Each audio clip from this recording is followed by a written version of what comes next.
Blessed Juneteenth to all of you on this wonderful holiday. I have no idea what language you're supposed to use to represent this holiday, and Trump was ragging on it. He was, without saying Juneteenth, Trump was saying that it's basically a waste of money, fake holiday, and we need to change it, which basically he means he wants to get rid of it as a holiday. Whatever. I agree with him in that regard, but I don't mind a holiday that celebrates the Republicans' defeat over the Democrats. Yeah. Speaking of that, we got the big news from the New York Times today. The DNC is in chaos, completely out of money. They're panicking. Their donors are leaving, and they have record low approval. I kind of feel bad because it's just like you're kicking them when they're down, but I think of all political groups, this is the one you want to go after. So this is the big news. We have them routed, and I don't know how they recover. Many have said that this is the oldest political party. It is the oldest political party in the world, and sooner or later, it was going to come crashing down. This may be it. So big news here. And then, of course, Donald Trump ragging on Juneteenth and a viral video where Kroger apparently has Juneteenth cakes, cookie cakes. So this one's going to be pretty funny. And there is news, kind of. Trump says within 2 weeks, he'll make a decision on whether to attack Iran, which is perfect considering the White House also believes that it'll take Iran 2 weeks to get a nuke. And that's about how long it'll take for the USS Nimitz to get to the region.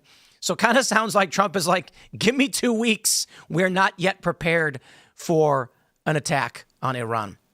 So we'll talk about that and a whole lot more, my friends. Before we get started, make sure you head over to castbrew.com.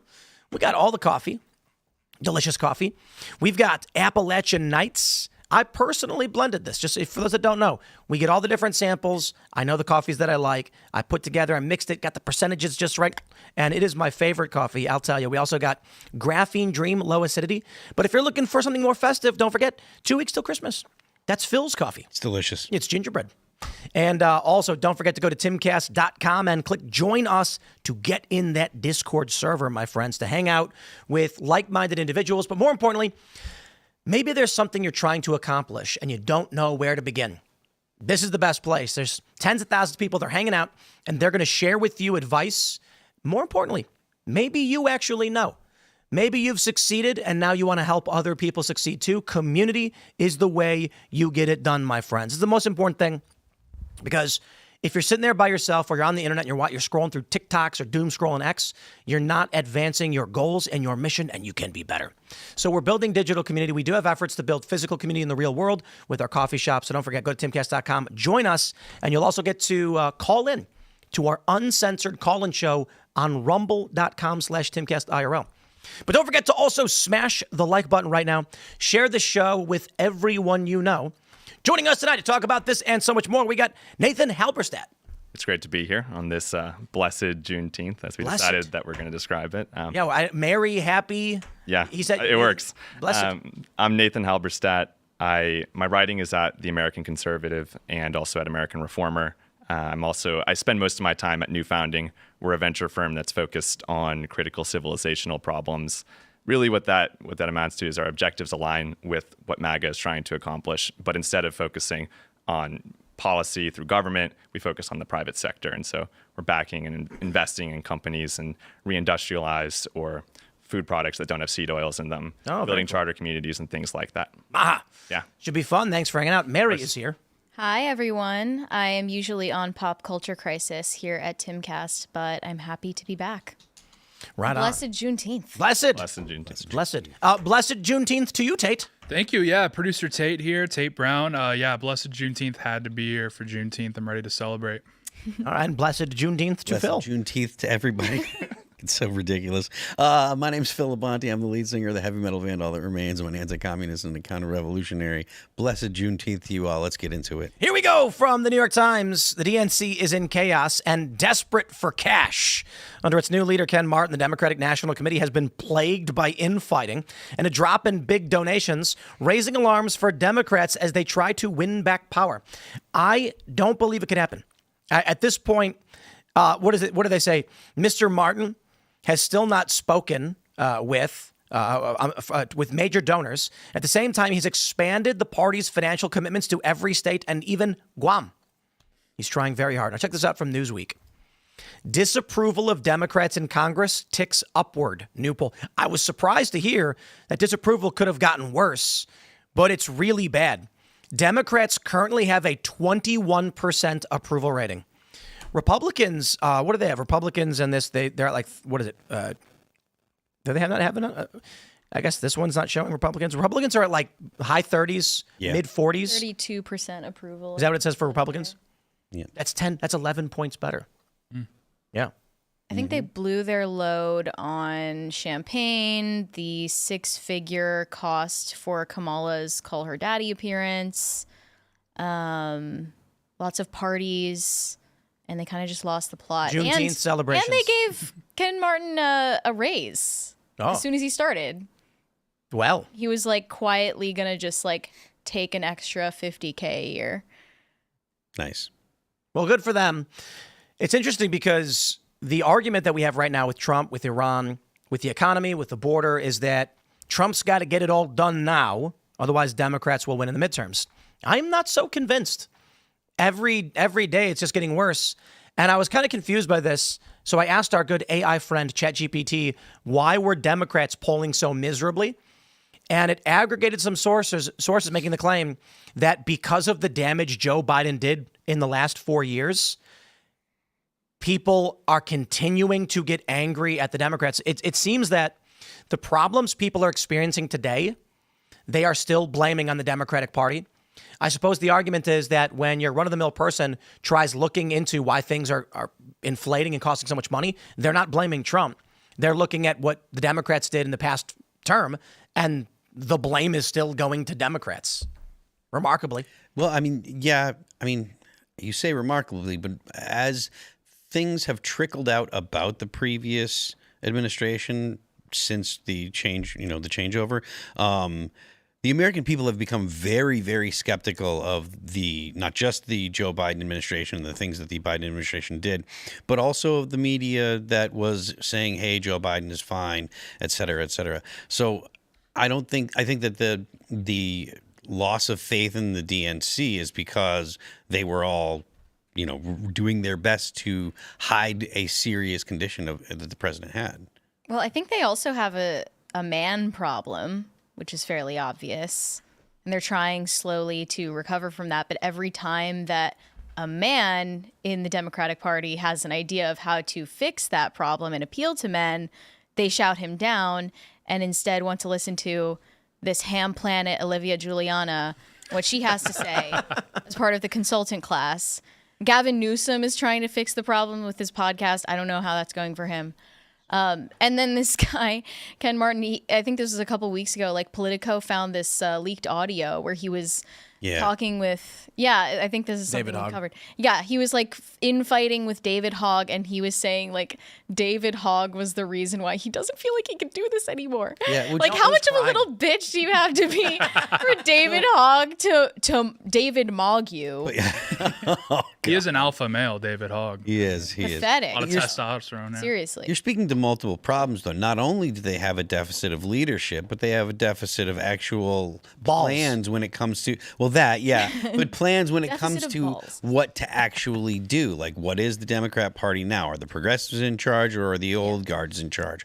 If the old guards are in charge, then they likely can make up any kind of donation deficit that they're experiencing now. If the progressives are in charge, they're not going to get the same kind of donations. They're going to have to rely on the small donations from like people on the street, or not people, not the big donors, because the big donors aren't going to donate to the Democrats. So that way the progressives pass laws that hurt the big Democrats, One piece of this was that Alex Soros is ghosting the DNC right now. I mean, why wouldn't he? But then they're not even attempting to talk to major donors like him. Which is a puzzle. I don't think the progressives are. Are they waiting until next year? They're in charge. The progressives seem to be in charge of the policies that are the DNC is focusing on. Look at the reaction to the stuff about the trans decision in Tennessee from yesterday. That is such a 90-10 issue, and that's what they're spending their time focusing on for the past 24 hours. Honestly, it should not be a states' rights issue. It shouldn't be allowed at all. It should be federally banned cut children's dicks off. But again, so they lost the smallest amount of ground, and they're wigging out because that's what the progressives in the party focus on, that stuff, the really crazy So until they get that straightened out, they're not going to be able to find good leadership, because the leader has to actually believe in, to some degree, in what they're leading for. I think the Democratic Party is going to go the way of Bud Light. I think you're right.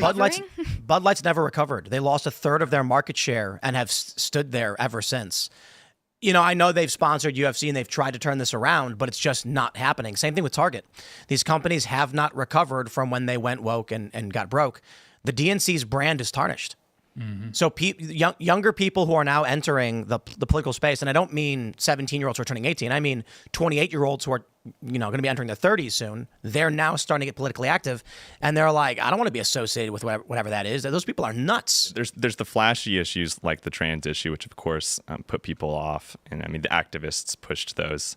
But if you think about the most significant, let's say even just events that impacted a normal American's life over the past decade, I'd say it's probably first COVID, and then maybe second mass migration, and then maybe third is inflation. Yeah. And all three of these can be pretty squarely laid at the feet of Democratic Party and sort of the broader managerial classes set of priorities over the past decade. You layer on things like the trans issue, and it's just very difficult for the party to navigate. To basically navigate forward something they basically need to come up with something that's more compelling. It's funny because I see bumper stickers about trans issues, but not about inflation. Yes. Yeah, and really what this speaks to, and actually the article shows this, which is that the donors have pulled out, which means that the activists are still in control. Yeah. And that's actually a sort of a bearish signal for the Democratic Party. And I think in a lot of ways this is the Republicans' midterms to lose. I think the two things that could really set them back would probably be, first, some sort of a war that we get entangled in, and then the second would be a recession or something like that. Yeah, I mean, it's our election to lose. I agree with you there. I don't know that a war, I don't know that we would get involved to the degree necessary to turn the American people off if the economy's good, right? So I think the whole thing, hangs on the economy. If the economy's good, I think, not that I'm advocating for this, but I think that the American people would deal with a war with Iran just so long as we didn't have like major numbers of troops on the ground. If they had like took a beachhead or took a place and there were Delta raids or whatever, like special forces raids, I think the American people would be okay with that. I think the American people would be okay with having strikes, and that all depends on the economy. If the economy is crap, it doesn't matter if we do anything in Iran, because if the economy is crap, the Republicans are going to lose. It all hinges on the economy. The New York Times piece also mentioned that the union bosses are out, which is an interesting part of the narrative here. I mean, basically, the populist right, or populist forces in general, have shifted over into the Republican Party, into MAGA. Well, yeah, go ahead. We saw the polling with, was it Teamsters, I think? Yeah. They supported Trump, but the bosses didn't. Yeah. And I mean, in this case, though, I think it seemed like the bosses are now potentially shifting over into supporting, or at least their support for the Democrats is softening. Mm. Well, yeah, I mean, when you have the Democrats go all out against tariffs, I mean, you basically swap positions between the two parties. That's going to be a huge sticking point for union bosses. That's right. You would think the union bosses would be at least slightly more supportive of some of the tariffs. I actually think we're going to start seeing a media shift as well. Not super pronounced, but it will be trailing the political shift. When news keeps spreading, I mean, the New York Times internally, they're seeing this, and they're going to be asking themselves, what is our market share? Now, the problem is, for the reason why the Democrats are clinging to what to their positions, even as people are jumping ship, the people who have the easiest time of abandoning the political party are going to do so right now, and the people who don't are stuck. So union bosses, it was rough. They tried sticking with it through the 24 election, but now they're just like, okay, we're out. This is not our central focus.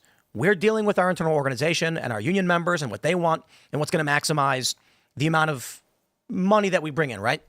So when you get a poll showing the Teamsters overwhelmingly are pro-Trump, you know where your market share is. And you know if you want to keep this up and you want to make money, you know what you got to do. The problem is, this is what happened at CNN. CNN went insane anti-Trump. They let's just say this. 10 years ago, they had 1 million dedicated audience members who wanted the news and nothing else. Just bring me the news. And their numbers were high and their ratings were good because they were getting, airports and hotels. But let's just hypothetically say they got 1 million dedicated people. So they run a story about how Donald Trump is orange and smells bad. And the million people are going, okay, it's kind of a weird story, but they get 2 million views. Their views spike because the people who hate Trump flock to watch CNN. CNN says, wow, look how many views we're getting. This is the path forward. So throughout the next 4 years, they dedicate all of their time to just saying Trump sucks. Well, the people who just wanted news left. They were like, I'm out. And now CNN's, as more people are moving away from this weird anti-Trump rhetoric, Trump is more popular than ever. CNN's ratings go into the gutter. Regular people have no problem turning it off and switching to something else. CNN, however, can't just turn off that they are the Orange Man Bad Network because they have enshrined themselves. They have built up a base of 50,000 fringe lunatic anti-Trumpers. If they now try to reverse course, they'll lose that base, and that's all they have left. So they're backing themselves into a corner. This is what the Democratic Party has done as a whole. They had no policies. The only thing they represented was Trump sucks. One by one, donors are like, it's easy for me to leave and go somewhere else. But the Democratic politicians now have monthly giving donors. The only thing they care about is that Trump is bad. They can't walk away from it. Otherwise, they'll end up with $0. You're not getting back the moderates because they think you're insane. And now you only risk losing what wackaloons you have. Yeah, I mean, kind of like Nathan hit on where the activists are in the driver's seat. Certainly the case in media. I mean, every news agency, period, is completely filled to the brim with, from the PAs all the way up to the hosts, are filled with activists. So it's like, even though the vibes, so to speak, are on the right, it's not going to make a dent necessarily in these companies because they're not concerned about the bottom line. They're concerned about doing good by their values. And a lot of these people the legacy media companies? The legacy media, yeah. Yeah, that's why it was so ridiculously out of touch the other day when Trump kind of tried to get a dig in at Tucker Carlson for not having a TV network. Yeah. Like, where have you been? You knew that this was the podcast election. That's why you were going on podcasts. Like, he even talked about that with Theo Von, with Joe Rogan. That was very much like a podcast election. Those were the places people were going to get news, opinions, and learn about what was going on. And Trump knew that. So why would he change his tune overnight just because, I don't know, Tucker is criticizing him? He just cannot take an ounce of criticism. I do think it's strange that Tucker Carlson said the Trump administration was negotiating in good faith with Iran, but then before that also said Trump was complicit in this war before the U.S. even got involved. That seems contradictory. Was Trump in good faith trying to prevent a war? That's what he said to Ted Cruz. Or was he complicit in this war because of what Israel is doing? I don't know. Even what Trump is saying is self-contradictory because on one hand, sure, yeah, absolutely, you were supposed to believe that this was a unilateral strike that the U.S. was not involved in and perhaps was not even notified of. But also, we were working with them the entire time, and it was all a big ruse, and we were trying to make them feel like they were safe just so we could strike when they were least expecting it. So I don't know. And then he's telling people, like, don't listen to anything Tulsi Gabbard says, even though you appointed her. That kind of stuff is fairly normal for the Trump administration, though. Yeah. He will cut the legs out of his subordinates if it serves him in the moment. So but at this point, he's Trump. even contradicting himself, and not That's even just things Trump that he too. said years ago, but things he said days ago. And It's ridiculous seeing, like, it gives me secondhand embarrassment what the Trump. That's just like 2016. The Trump 2020 ecosystem Trump. is saying right now, like, you're betraying Trump if you have any criticism of how he handles this situation. No, I mean, you could make a more salient argument that Trump is betraying his voters by giving them what they expressly voted for the opposite of. Yeah, to be fair, Trump hasn't done anything. No, he hasn't. He's like, give me 2 weeks, and nothing's happened. And I'm like, I'm seeing all this fighting online, and I'm like, Trump literally hasn't done anything. Mary, it sounds like you think something's happening. Maybe we'll see in 2 weeks. We'll see in 2 All right. weeks. Let's jump to the story from the New York Times. Ladies and gentlemen, it is with a heavy heart that I report the White House did not celebrate Juneteenth. I still had a blessed Juneteenth. Me too. Me too. Blessed Juneteenth. I can't believe it. What has this country come to? Now, hopefully that faux anger at Trump will get enough liberals to watch the rest of this, because Juneteenth doesn't need to be celebrated at the White House. But it's more than that. Trump says get rid of it. So Trump truthed. I love that. Too many non-working holidays in America. It is costing our country billions of dollars to keep all these businesses closed. The workers don't want it either. Soon we'll end up having a holiday for every once working day of the year. It must change if we're going to make America great again. In other words, he's saying ban Juneteenth. Yes. Or stop recognizing it. But if you're wondering why you couldn't go to the bank or the post office today, it's because we're celebrating Juneteenth. Yeah. I didn't notice that. The top trend on Google is, quote, what is Juneteenth? And here's what I really love about it. There's this Newsweek article. Kroger responds after Georgia Juneteenth cakes go viral. So, like, how do I get this stupid That TikTok? cake looks terrible. Here you go. Where's the audio? Bullshit. Who the hell Okay, TikTok, you're made terrible. this ugly ass June 19th free. shit? Okay. I wish it was a manager here, because y'all decorate everything else around here cute. Like what? Everything else around here cute. But for Juneteenth, you want to just throw something on a freaking cookie cake and expect someone to buy it? Yes. That's bullshit. Look, it's free at It last. says free. You can take it for free. No, what the fuck free at last? Like, Free. really? Who the fuck finna buy this? That means you don't have to pay for it. Just take it. Congratulations. I'm gonna be in here bright early. One of them just said congratulations. This is what Abraham Lincoln envisioned. Exactly what he envisioned. Beautiful. Oh, man, that's amazing. Everything I've learned Celebrate about freedom. Juneteenth has been against my will. I will say that. I'm pro Juneteenth. I'm seeing a bunch of people being like tweeting like, no, it's bad. And I was like, we're celebrating. I mean, if we want to be very serious, it's the Union's victory. It's the end of slavery. We can be like, yeah, sure, why not? But guys, today is the day that we commemorate the sacrifices of the Republican Party, how hundreds of thousands of good Republican men died to stop the evil racist Democrats. Did you know that even after the Civil War ended, Democrats still had slaves? Unbelievable. That's Juneteenth commemorates the day Union soldiers went to Texas and found a couple of Democrats that kept slaves after it was already abolished. So it's a holiday where we're like, the Republicans got rid of Democrat slaves. Yeah, I think the cake story is actually illustrative of part of the problem that some people have with the holiday, which is that there's something cynical about the elevation of it during the Biden presidency. Yeah. I think it was the first federal holiday added since MLK Day, and somebody can check that. But it's a part of a more consistent pattern of basically Democratic leaders who have this beholden faction here in America, and rather than doing anything meaningful for the Black community in America, throwing them sort of a vague holiday once in a while, right? And so I think, and just like the cakes, right? It's there's a critique of it that it lacks substance, and I think that that's a part of the story here. I'll say this with all seriousness: the reason why there's a backlash is that it's a fake holiday, and I'll say it again: it's a fake holiday. Now I know that there are people who are going to get mad and they're going to say the Black community celebrates Juneteenth, and that's fine if they do. The point is, when you enshrine a federal holiday for a country that doesn't know what it is, it's not a real holiday in the sense that there's a cultural tradition where a nation comes together entirely as a nation to say, today is a day where we will celebrate something. So, as Trump pointed out, if we were to find every minority faction's sacred moments, you'd have a holiday every single day. And so the idea that the Biden administration is going to say a tenth of the population, literally 13% of the population, not even 13, it's probably less because not every Black person celebrates Juneteenth. They're going to say there's a minority population that celebrates a holiday no one in this country has ever heard of, and we're going to elevate it.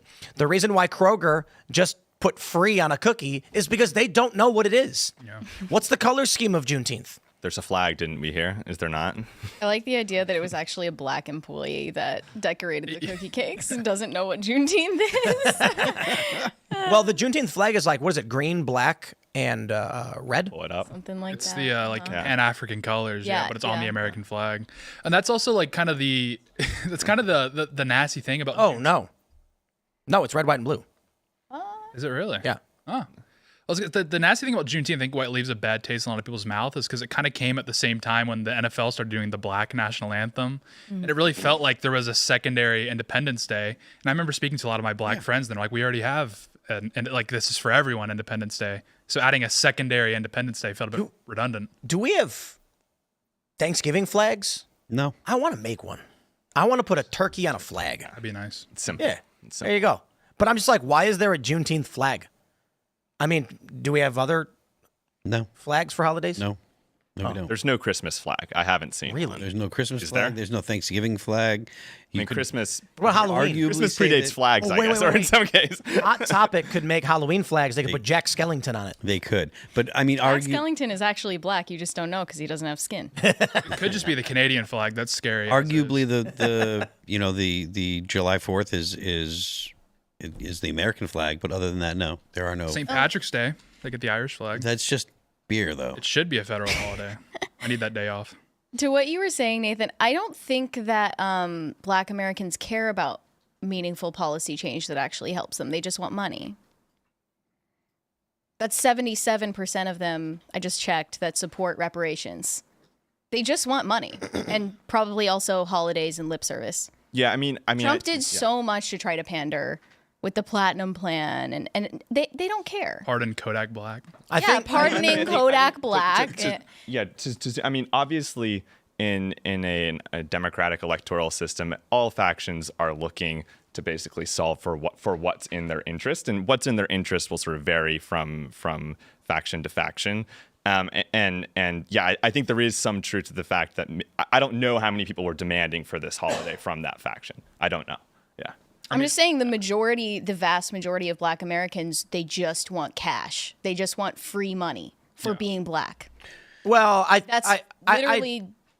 just checked, 77% of them, they just want cash in the mail because they're Black. Yes. But I would preface that with, you offer anybody free money, why would they turn it down? You know what I mean? So when the Democrats are coming out and being like, oh, we have to give reparations, I mean, Black people are going to be like, okay, give me money. What?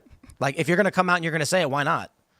I mean, would you accept reparations for for my Japanese ancestors being interned in this country? Ancestors, yeah. Wouldn't you feel a little bit like it was dirty money that didn't really belong to you? Maybe. It's being stolen from taxpayers who earned it with their work. I probably wouldn't spend it. Like right now, if a check, I wouldn't advocate for it. Right if a check came in the mail, I probably wouldn't even notice, and I'd just ignore it. And would there be a holiday for that, like the sushi cake or something? Yeah, I'm just saying, Well, to be fair, if that were a real policy plan. They did pay reparations to Japanese Americans, so. Yeah. I didn't know that. Hey, my plan was to seize all the federal land from the Bureau of Land Management and use that to give the land to the Black Americans who were owed it. Does anybody disagree?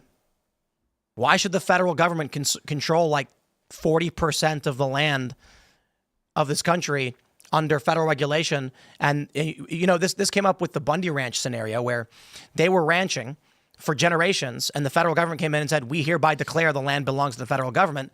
And then it led to this standoff. I'm like, all that land is just owned by the federal government. The people can't have it. They just laid claim to it. You can't buy. There we go. There's an argument in or going on about the big beautiful bill and some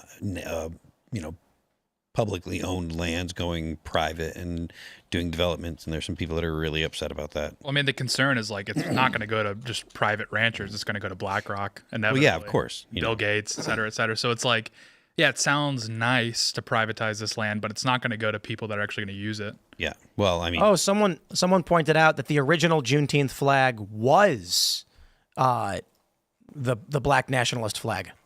Oh, that's good. That's nice. I will say, too, I grew up in Memphis, and if you know anything about Memphis, it's a very Black city. Never heard of Juneteenth in my entire life until like 4 years ago.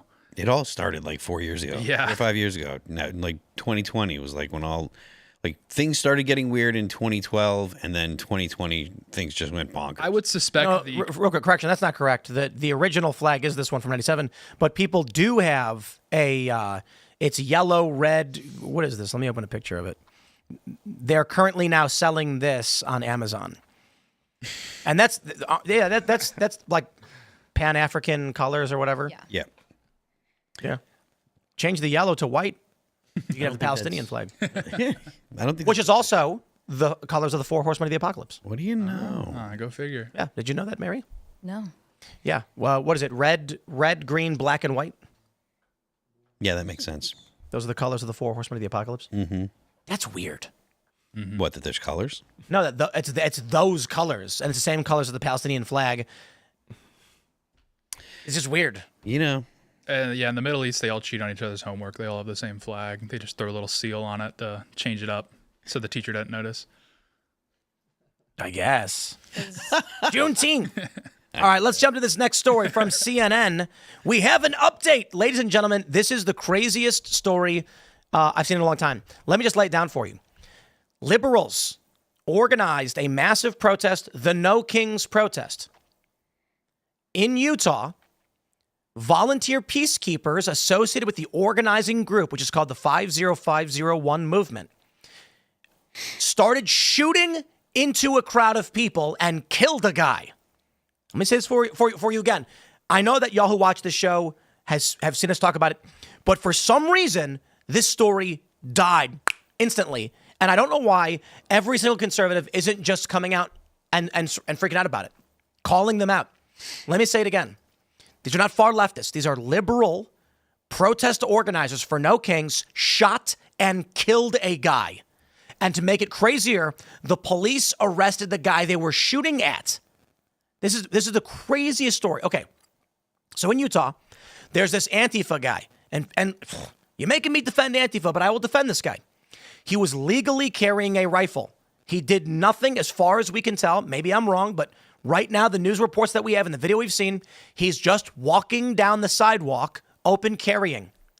2 peacekeepers draw, they yell at him, and then in the video, you can see before the dude even reacts to what they're saying, one of the guys opens fire, firing 3 rounds at this dude, missing him and killing a random guy. The crazy thing about this story is the police arrested that guy and they called him the shooter. But now CNN's reporting it. Check this out. Utah No Kings protest, what we know about the fatal shooting. And so this is the latest update.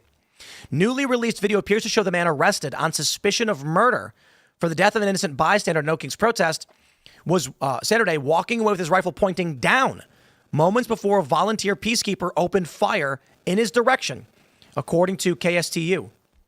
That's somebody's phone. No. The bystander, Arthur Falasa Alu, was shot and killed by a peacekeeper who was aiming for the man with the rifle, believing him to be an imminent threat. I'm just going to say it right now. We've talked about it with the law of self-defense, gentlemen, and Branca, but there's imperfect self-defense, but I don't even know how you play this up of there was a guy walking down the street with a rifle, so you shot him because you were scared. Yeah. I don't see how you can, at least the way that it's laid out here, I don't see how you could consider anything else. Well, They say they ordered Gamboa to drop the weapon before one opened fire on protesters. Witnesses reported Gamboa was holding the rifle in a firing position and running towards the protesters after being confronted by the peacekeepers. No, I think he just grabbed it and started running away from the guys who were shooting at him for no reason. Now, what's really crazy is this. Panic spread throughout the area. Everybody runs for safety. Peacekeeper fires 3 rounds, fatally wounding Alu and shooting Gamboa, who got a graze wound. They say detectives have developed probable cause that Gamboa acted under circumstances that showed a depraved indifference to human life, knowingly engaged in conduct that created a grave risk. They're covering up for the fact that liberal protest organizers shot and killed the guy. They say he remains in custody. So they basically point out that after the peacekeepers with the 50501 movement opened fire, people started pointing to the Antifa guy with the rifle. So the cops arrested him. And now I think the police are helping the Democrats cover this up. I mean, it sounds like that's the case.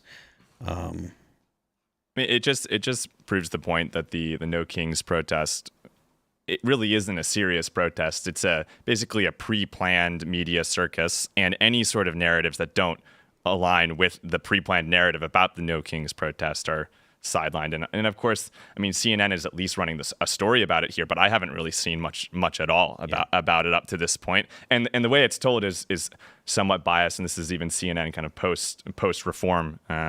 But I mean, the things that should also be mentioned about the No Kings protest is, I mean, it was old pretty much everywhere where there were gatherings, and there's just this general incompetence about the people too.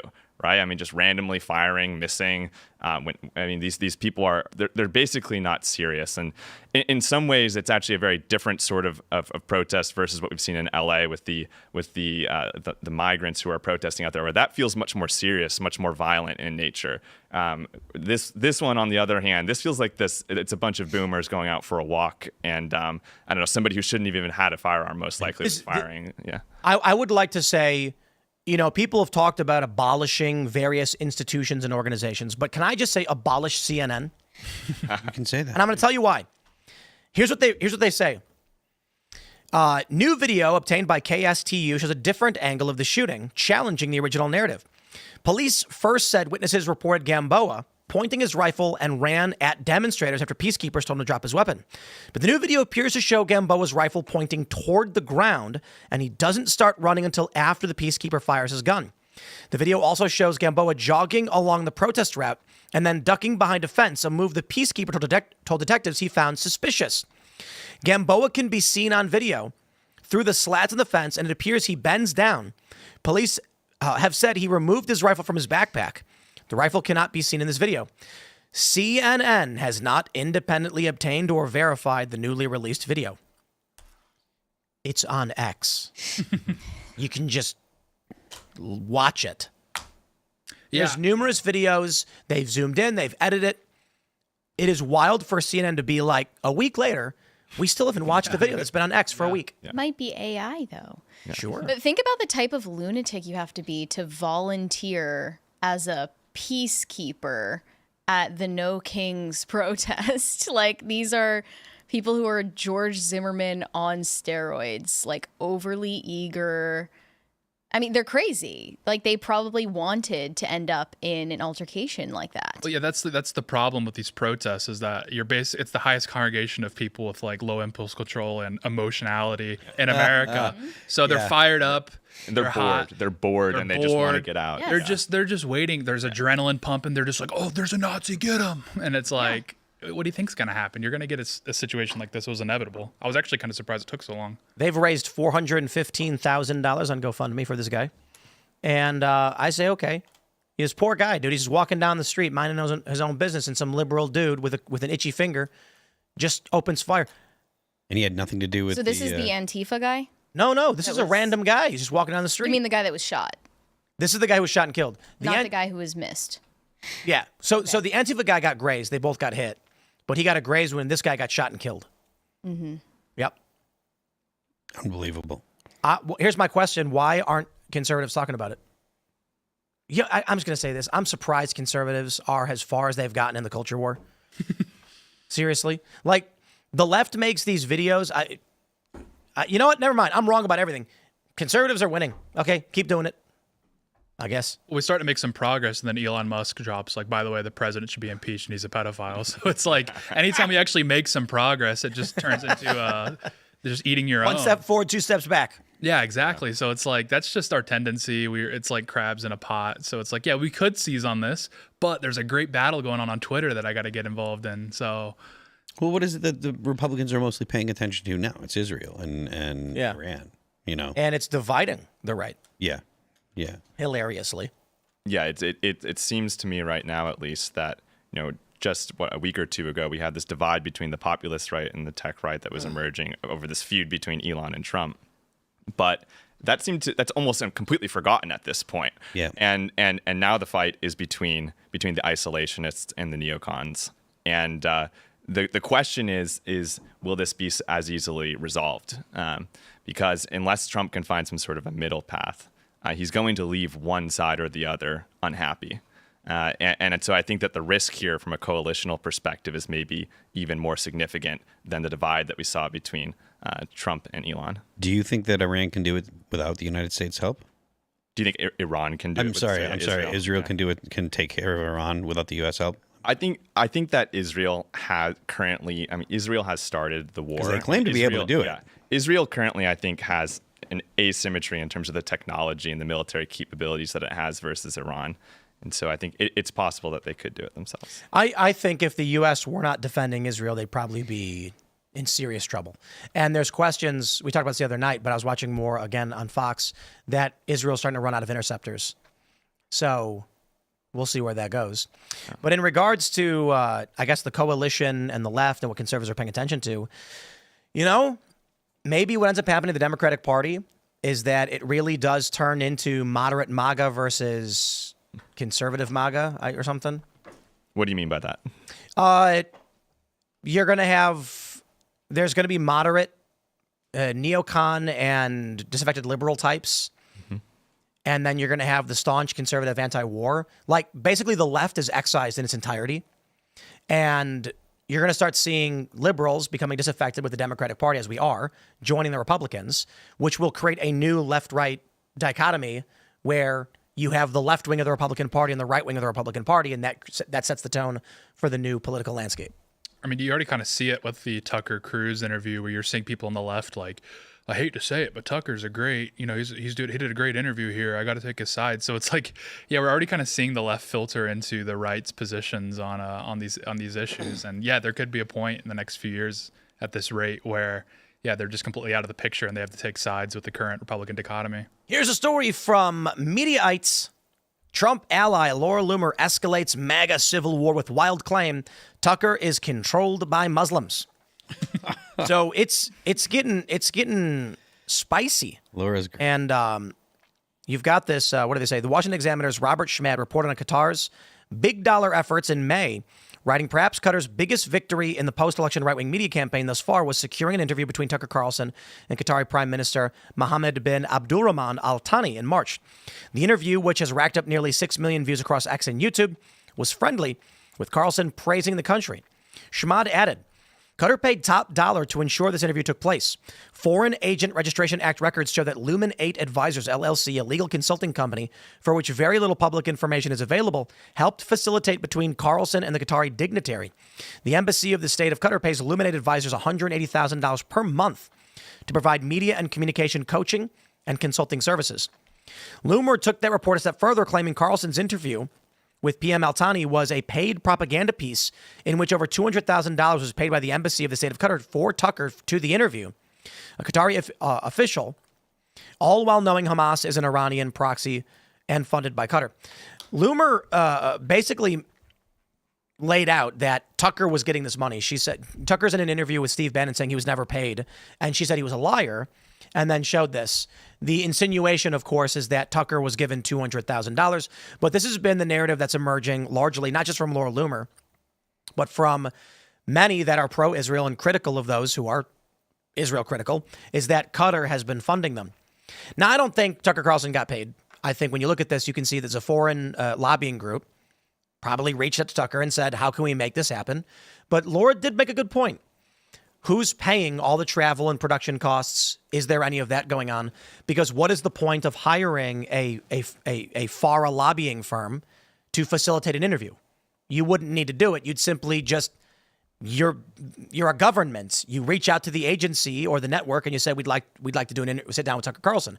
So what did Lumen 8 actually do in exchange for this money? Interesting question. I will also add, come on, look, I get people like tweeting at me, like Elijah Schaffer. He tweeted at me because Theo Von went to Qatar and then comes back and then says he thinks Israel's committing a genocide. I point that out and then get accused of claiming he's getting paid by Qatar to do so. Well, no, but I mean, what was his trip? What access was he given? It's right there. I don't know if anything's going on with Qatar funding or paying anybody or anything like that, but this is the current divide right now with a threat of war. You have this narrative now going more mainstream, particularly with Laura Loomer, that Qatar is paying a bunch of conservatives to be anti-Israel. I mean, does she have evidence of any of that stuff, or is she just like throwing accusations? I think everybody's just throwing accusations. But to be fair, paid? Well, a lot of these writers are using clever language. They'll say Qatar paid $200,000 for an interview with Tucker Carlson, not to Tucker Carlson for an interview. So look, we do stage shows, and we have a media company that comes in and sets up all the cameras and does all the work, and we pay for that. So if someone said Tim Pool paid, paid X amount of dollars for an interview with insert celebrity, it's like, no, that was a production company. But that's how you can use weasel words to make it seem like that. However, evidence, not proof. I mean, Theo Von did go to Qatar and he's got that video of him wearing the local garb or whatever. Yeah. And then he comes back and says Israel's committing a genocide. It was a really wishy-washy statement. It was like non-committal. And now he's very much in the anti-intervention camp. I'm not saying he's being paid. And I'm not saying there's anything wrong with going to a country and then being convinced of something. I'm just saying, that's 1 + 1 = 2. Yeah.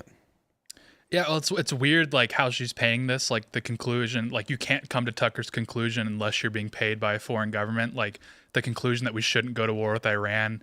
Only someone crazy could come up with that, so they must have paid him.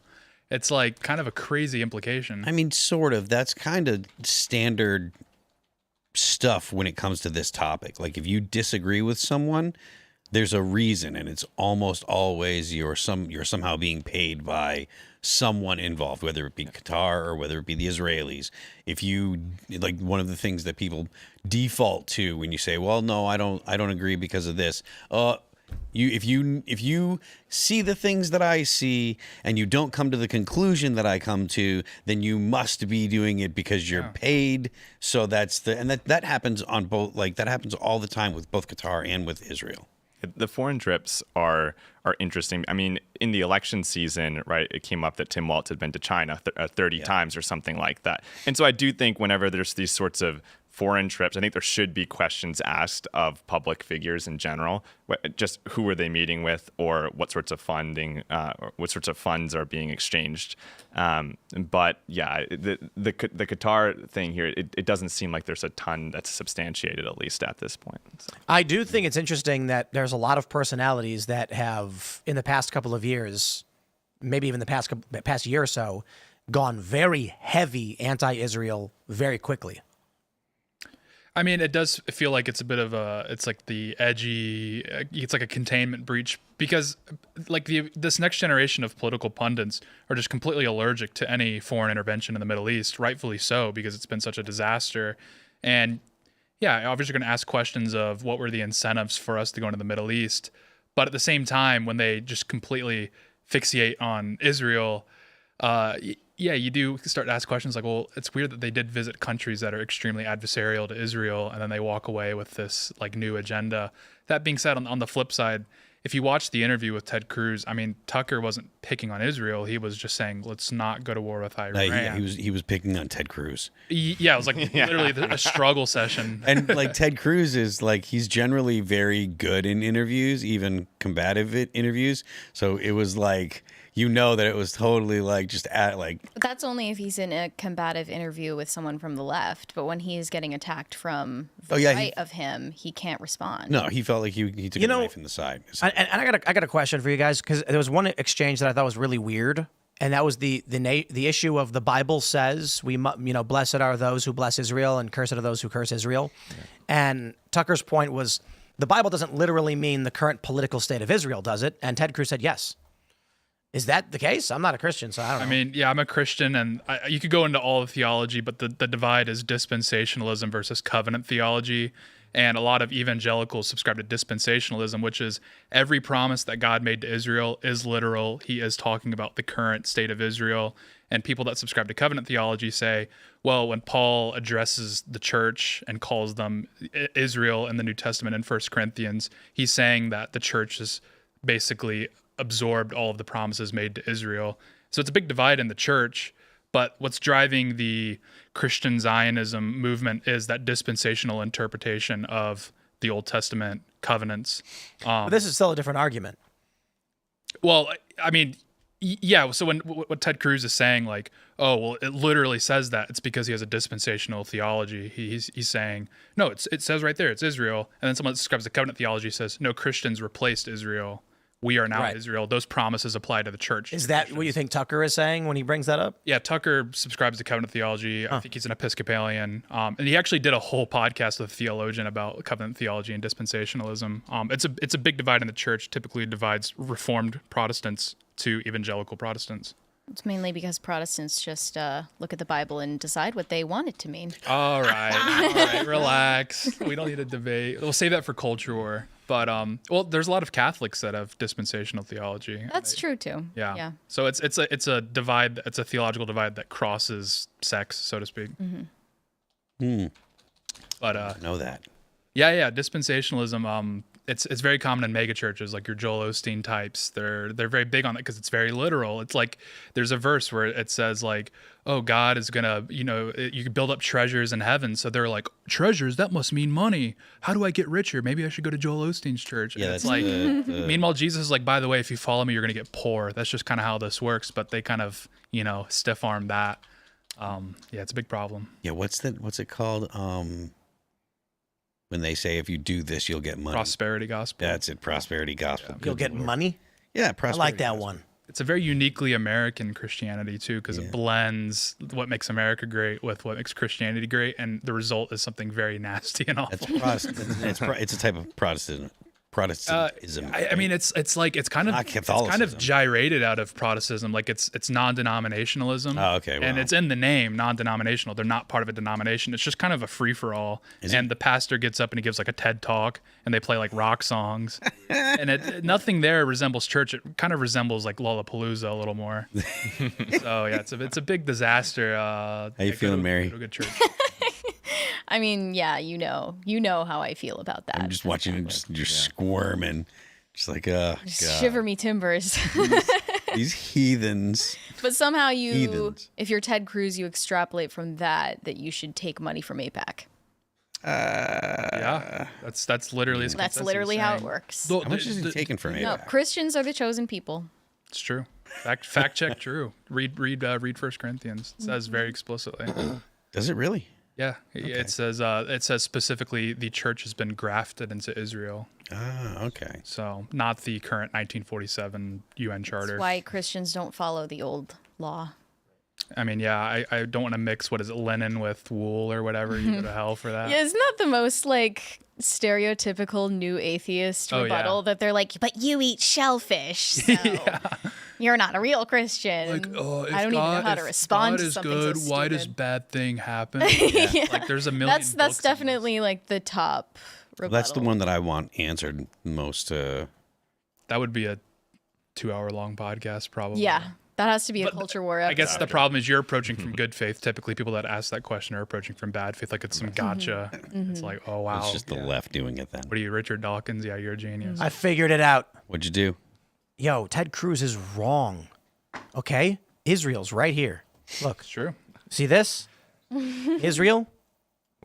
Is this somewhere in Middle America? Or Israel's right here. where are we? And if we're going to be literal, next to fellows. then this is like 3 hours away from us. Okay. When the war broke out and they're like Palestine's getting bombed, I was like, didn't they just have a chemical spill? Like they're going through a lot over there in East Palestine. If we're going to take it literally, then does that include Israel, West Virginia? I'd say Americans are the chosen people. Oh, wait, what is it called? Dispensationalism? Dispensationalism. Yeah. Okay, so if that is the argument that it's a literal reference to the people of Israel, and so that includes today, then there's going to be a subset of that, which would mean, right, because they're obviously going to make the argument that, no, obviously the Jewish people are the people of Israel, and that's where they were, and that's where they are, so that counts, right? So then there's going to be a subset where it says, no, it literally means Israel, but we choose what Israel is. It's true. There used to be like up until like the 1950s. I even had relatives that were involved in this movement. It's called British Israelism, and they basically believed that the inhabitants of the British Isles were a lost tribe that migrated there.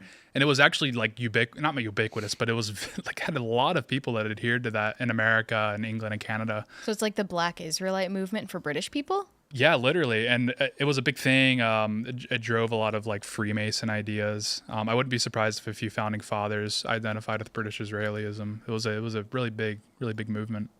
Yeah, so I would make the argument that West Virginia is actually the Holy Land. I think there's a good argument for that. West Virginia. That's why Take Me Home I mean, do they have cookout in Jerusalem? I don't think so. Doesn't sound very holy to me. I mean, I imagine they do. They have nicer weather in Jerusalem, don't they? I've been there a few times. Yeah. Yeah, they kind of dry like California. Oh, you've been to Jerusalem? Does that mean you're being paid by Israel? It's true. Yeah, any take that I have is actually fed to me by. He's Mossad. But yeah, if you've been to a country, you're clearly getting paid by their government. I've also been to Qatar, so I'm actually kind of in the middle. Ooh. I've been to China, so I'm a CCP shill. You've been to China? Yeah. I didn't know that either. Yeah. Yeah, that's I true. won't elaborate. So maybe I can be the mediator between Loomer and Tucker. Like, guys, I've been to both. I'm getting paid by both. Let's come together here. Perfect. Come together. I think you should try. Let's jump to the story, ladies and gentlemen. Actual news. Breaking. Trump will make decision over next step in Iran within the next 2 weeks. Now, what's going on with the next 2 weeks? Why does he need that much time? Okay, well, the White House says it could take a couple of weeks for Iran to produce a nuclear weapon. So Trump is basically saying, like, maybe we'll sit back and wait to see if they get a nuclear weapon. Interestingly, this is also how much time it's expected to take for the USS Nimitz to get into the region. So maybe Trump was just sitting there and they were like, we need the Nimitz in the region for security purposes. If you make a move now, we're going to be lacking. So why don't we just wait? Then he's like, okay, actually, in all seriousness, the scary thing is maybe the whole negotiating play where he's like, I want to negotiate is to hold off Iran for the time being so that we can mobilize our military effectively. I mean, maybe. I just don't... that honestly would make me think that the strike that they're intending on is more than just a strike. If they're like, oh, we have to move more assets into position, then it's not just, B-2s with 30,000-pound bunker buster bombs, right? This is moving significantly more manpower into the area if they're waiting for a whole carrier strike group. There's 2 there now, if I understand correctly, and they're waiting for a third. That's a lot. Well, it tracks with Trump's negotiation strategy, which is maximum pressure. I mean, if anyone read The Art of the Deal, you'd know what's going on. No, I mean, I but the point being, like, I'm totally down with that kind of posture. But if it was only going to be just a strike to take out this one installation or whatever, you wouldn't need 3 carrier groups. And I don't know that 2 of them are in the Eastern Mediterranean, so that's more of a defensive posture. But moving this carrier strike group, they're not in the Red Sea anymore. I think 1 is in the Red Sea, 1 is in the Eastern Mediterranean. Regardless, it's still a lot of distance from Iran. But this third carrier strike group is positioning in a bit more of an offensive posture. So yeah, basically just ratcheting up the pressure on Iran. Yeah. I mean, Tim, what do you think? I mean, does anything ever happen? That's not a question for me. It's a question for Mary. Mary, does anything ever happen? The answer is no. It's always going to be no. Okay. So then there's not going to be a strike, or there is going to be a strike? That's no strike, right? No strike. No, we'll check back in 2 weeks. Yeah. No strike. I think in the long run, Israel loses. I hope nothing happens. I hope we all hope there's. You said you think Israel loses? Yeah, I think Israel's. I'd make the argument that if you're doing any kind of meaningful math, then Israel's lost now. So, and what I mean by that is, let's say you're looking at your bank account and you got 10 grand in it. You know what I mean? Like, hey, I got 10 grand in my bank account. And then you look at your monthly liabilities and it's, 1,730 and your income is only 750. You're going to be like, oh, crap. Okay, I only got a few months left before I go negative. That's what I see with the situation with Israel, and the reason why I think that they want to do this attack now. I don't know that has anything necessarily to do with nuclear weapons. They claim it does, but there's another thing to consider in that sentiment for Israel is rapidly declining. Rapidly. And they seem completely incapable of doing anything about it. Yeah. Their marketing, their PR, and their efforts are so pathetic that I'm just like, okay, in 10 years, the U.S. will completely cut off Israel. Yeah. The right is largely, we shouldn't be funding Israel. Israel going to do what they want. The left hates Israel. And then you've got a component on the right that hates Israel too. So I'm looking at the math and I'm just like, yeah, they're not going to have any U.S. money. This is bad news for them. They're making this move on Iran now because if they wait any longer, the U.S. is going to cut them off and then they can't. So they have no choice. Yeah, their political capital has an expiration date. And then also like within internal politics in Israel, like Netanyahu is on the hot seat right now. He's outflanked to the right. He's outflanked to the left. They have a huge demographic crisis because the Hasidic population like triples every 10 years. So they're going to have a situation in 30 years where they're going to like have serious demands for a much more theocratic government. Where right now they kind of this secular government. So yeah, like you said, I mean, they have a limited amount of political capital, and that political capital has an expiration date on it that is rapidly approaching. I think what you're go ahead. No, go ahead. I think what you're seeing on the right today, at least, is that more and more people, though, are asking that any intervention could be explicitly tied back to some sort of a cost-benefit analysis for American citizens, right? And so if that's what you're solving for, is for what's in the best interest for the prosperity and security of American citizens, then there's sort of a spectrum of basically potential different pathways you could go down. And the base case for the United States is something like no intervention, and then there's a sliding scale basically where there's some negotiations, and then there's some aid, arms. You go all the way down to boots on the ground or regime change, et cetera, et cetera. And I think increasingly on the right, at each of those different points on the spectrum, people are asking the cost benefit question specifically. And I think what makes this challenging is we have people like Lindsey Graham, for example, who very recently basically made the claim, I believe this was on Twitter, where he said, first Iran will get nukes, they'll nuke Israel, and then they'll nuke America. And really what that's doing is in the base case scenario, in the no intervention side, he's elevating the perceived cost of no intervention, basically. But what I would argue is people on the right have been sort of gaslit on this issue a number of times. If you think about Lindsey Graham specifically said the exact same thing about Putin, where he said first Putin would go into Ukraine, then he'd take Europe, and then he would land on America's shores.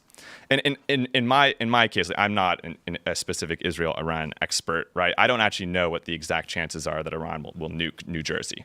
But Lindsey Graham already played those cards when he claimed that Putin was going to do an amphibious assault on Connecticut, which was never reasonable.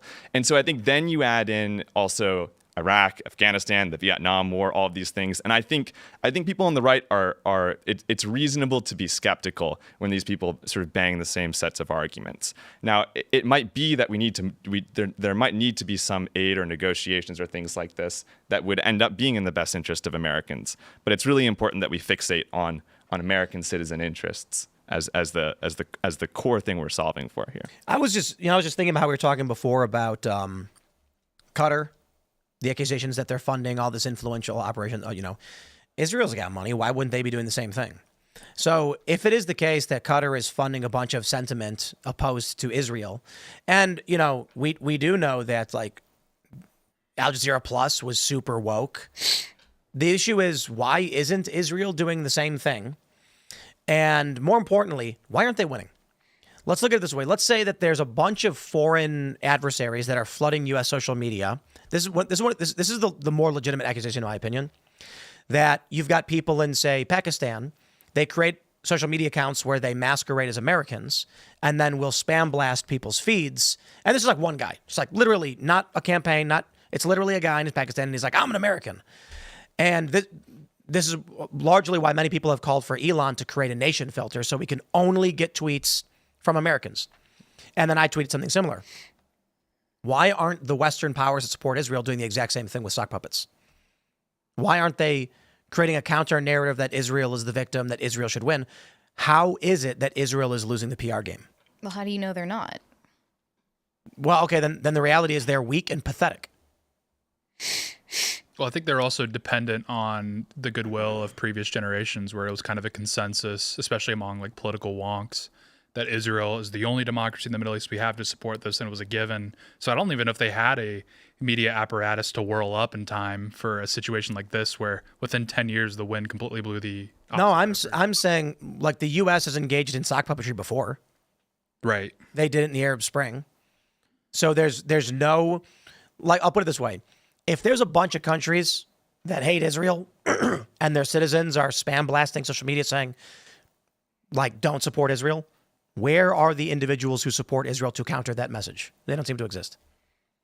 Well, yeah, I mean, you definitely see what are they, the fellas on Twitter, the little dogs that are supporting Ukraine, and you really don't see a similar an analogous Some. organization that's supporting Israel, though. There are certainly a lot of prominent personalities that are pro-Israel. Yeah, but those There's are a lot of politicians. They're not the same kind of sock puppets that you're talking about. Those I'm talking about a grassroots, and whether real or fake, I don't care. I'm saying Israel is and its allies and the West are incapable of countering the narrative that has emerged around Gaza and Israel. Incapable. I think it's a good point. I think there is sort of this pincer move where both the left and the right are their sentiment on this issue is shifting. I mean, I think you've pulled it up on one of the streams earlier this week. I mean, if you pull up the Pew data, research. if you pull up the data just over the past decade alone, so you don't even need to look over multiple decades. It's been a rapid shift. Why doesn't Israel just use their connections in government to get anybody critical of Israel banned?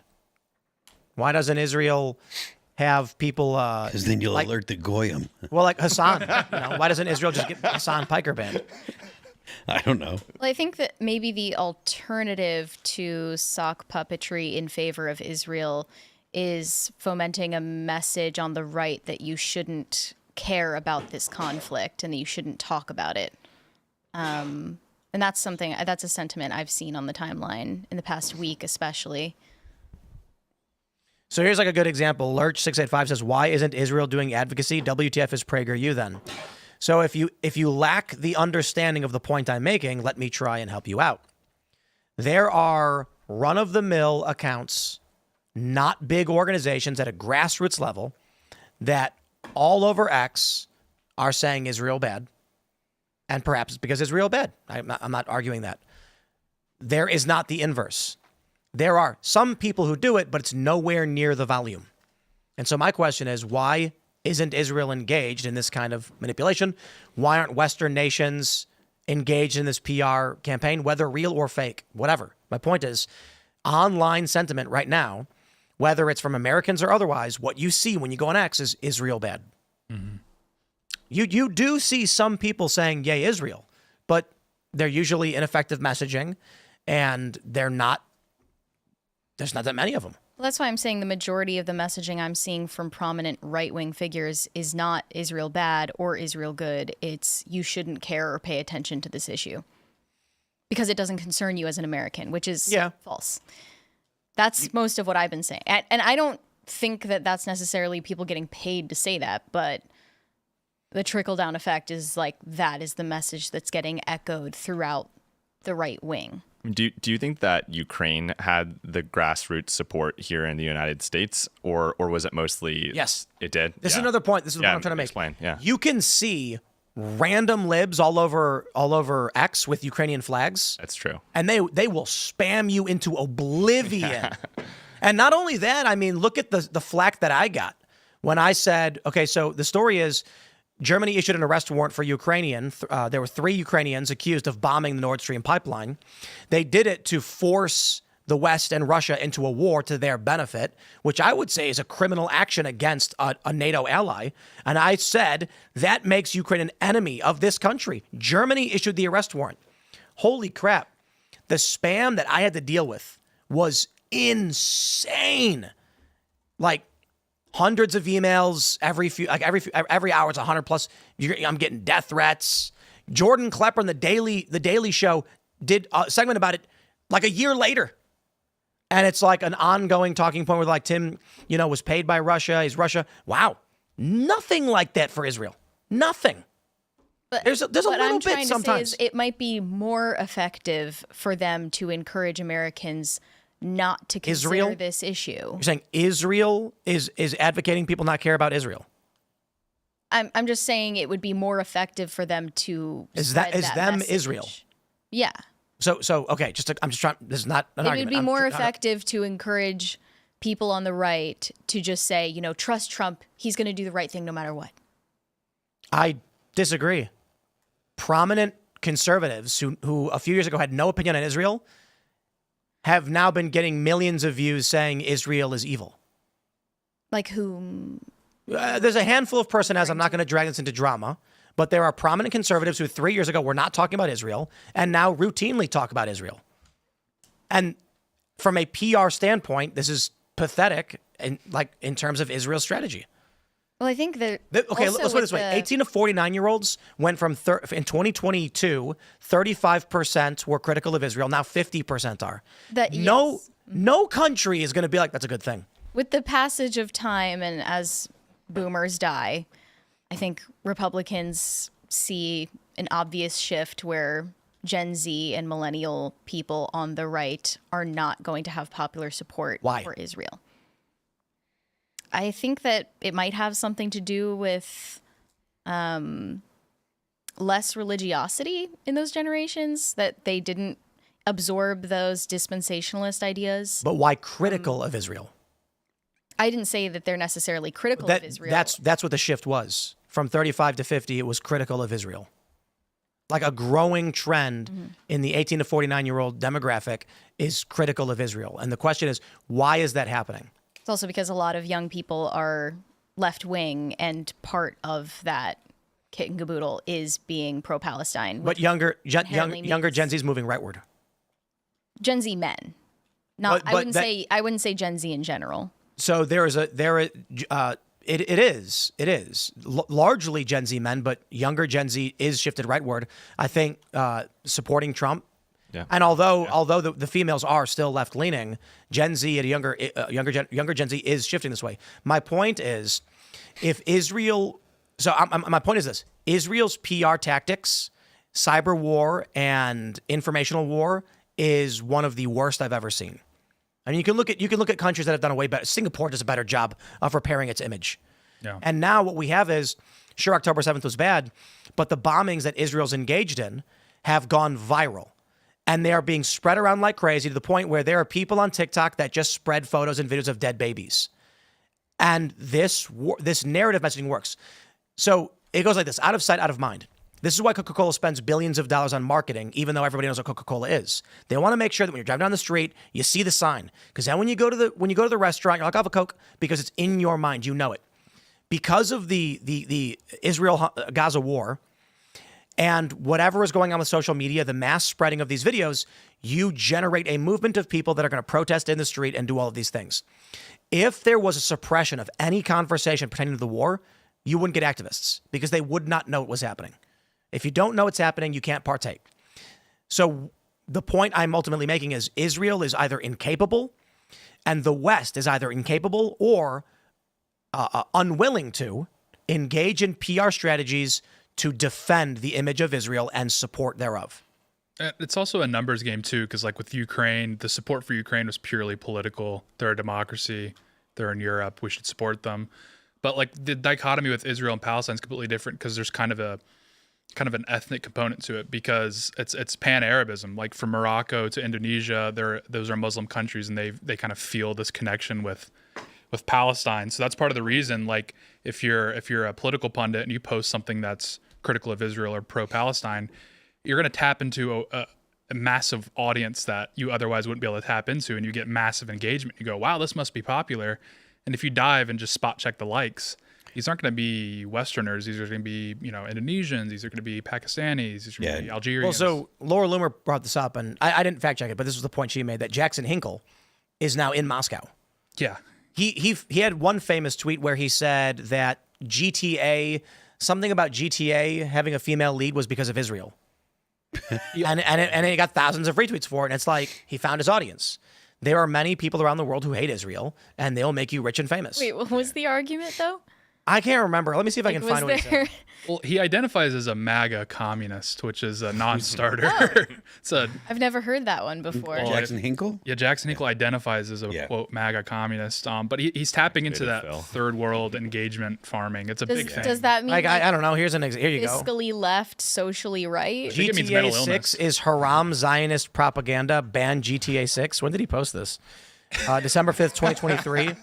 It's got 3,500 retweets, 1.6 million views. It's like, yeah. And then he made a rock star joke. It must be. Tim, there was maybe. There's no way he really means that.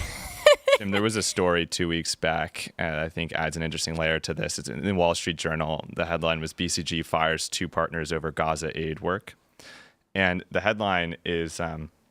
The actual story is somewhat the inverse of the actual headline here.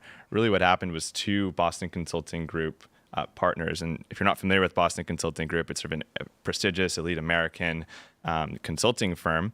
And they picked up 2 contracts in Gaza, but basically on behalf of Israel, and we're doing implementation work there. And the reason why this story is interesting is that they essentially got fired for doing that work on behalf of Israel.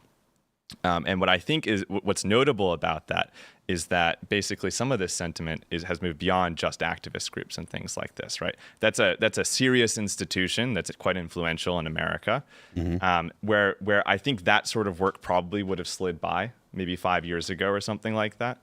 But in this case, the partners were fired for basically executing work, and you can read more on the details of it, for basically executing work in Gaza on behalf of Israel.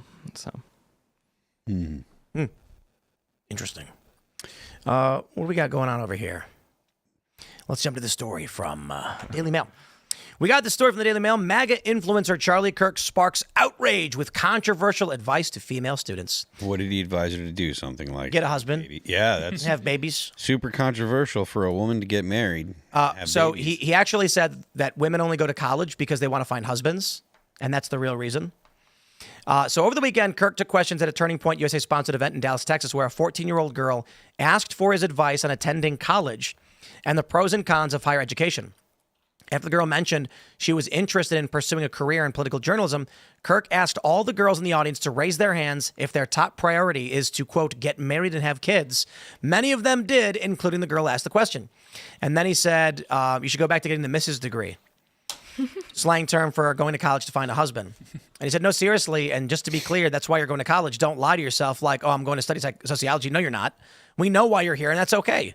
He specifically said universities in the Southeastern Conference, many of which are known for being party schools, to find a man. That's a really good reason to go to college, actually, especially an SEC school. You will find a husband if you have the intent to find a husband at Ole Miss. What say you, panel? It's true. Like my mom went to a really Christian, it was like a Baptist university, and she said that there would be literal booths. I mean, this was the 80s, so this was 80s or 90s pre-social media, but there would be literal booths on the quad of men that were prepared to go out in the mission field, and they're like, I need a wife before I go. So there is an element of truth to that. If you're a woman, you're single, maybe go to a Christian school and you'll go to the booth. This is a way to saddle yourself with debt, and it's not going to be a great selling point to saddle someone else with that debt. It's not a great idea. And I didn't have a very normal college experience. I dropped out of college, but I went to a Catholic school, a very small one. And speaking from my conversations with female students there, almost none of them had any career ambition whatsoever. That almost none of them had any interest in using the degrees that they were pursuing. And there was even like a workshop that was put together at my school for women who wanted to become stay-at-home moms, because most of them wanted to become stay-at-home moms, and they were just at college because that seems to be the default, what you do when you have no other direction in life. And all the girls there just didn't know why they enrolled, and there was a demand for something like this. And this isn't going to get as much attention, but it reminds me of that uproar over the Harrison Butker speech at I forget what university. Yeah. Where was that? It was at a Catholic school. It was at a Catholic college, and he was speaking to the young women in the room for part of his speech. And he basically said there's nothing wrong with aspiring to dedicate your life to your family and not to your career. And yeah, basically he was just speaking to what women in that room probably really needed to hear. And I think that it was probably gratifying for them to hear someone voice that, because I mean, obviously they're customers of that college. The college doesn't want them to drop out. The college wants more admissions, and they don't really care about what ramifications that will have on the students once they graduate. I think, was there more? I don't want to interrupt. No, go ahead. I think women want babies. That's true. And I think that, the millennial generation largely, as well as Gen Z, are being raised off TV and movies that create this idea and this narrative, especially in media, that women want careers. And then you see how women act around babies and how men do, and you're like, women want babies.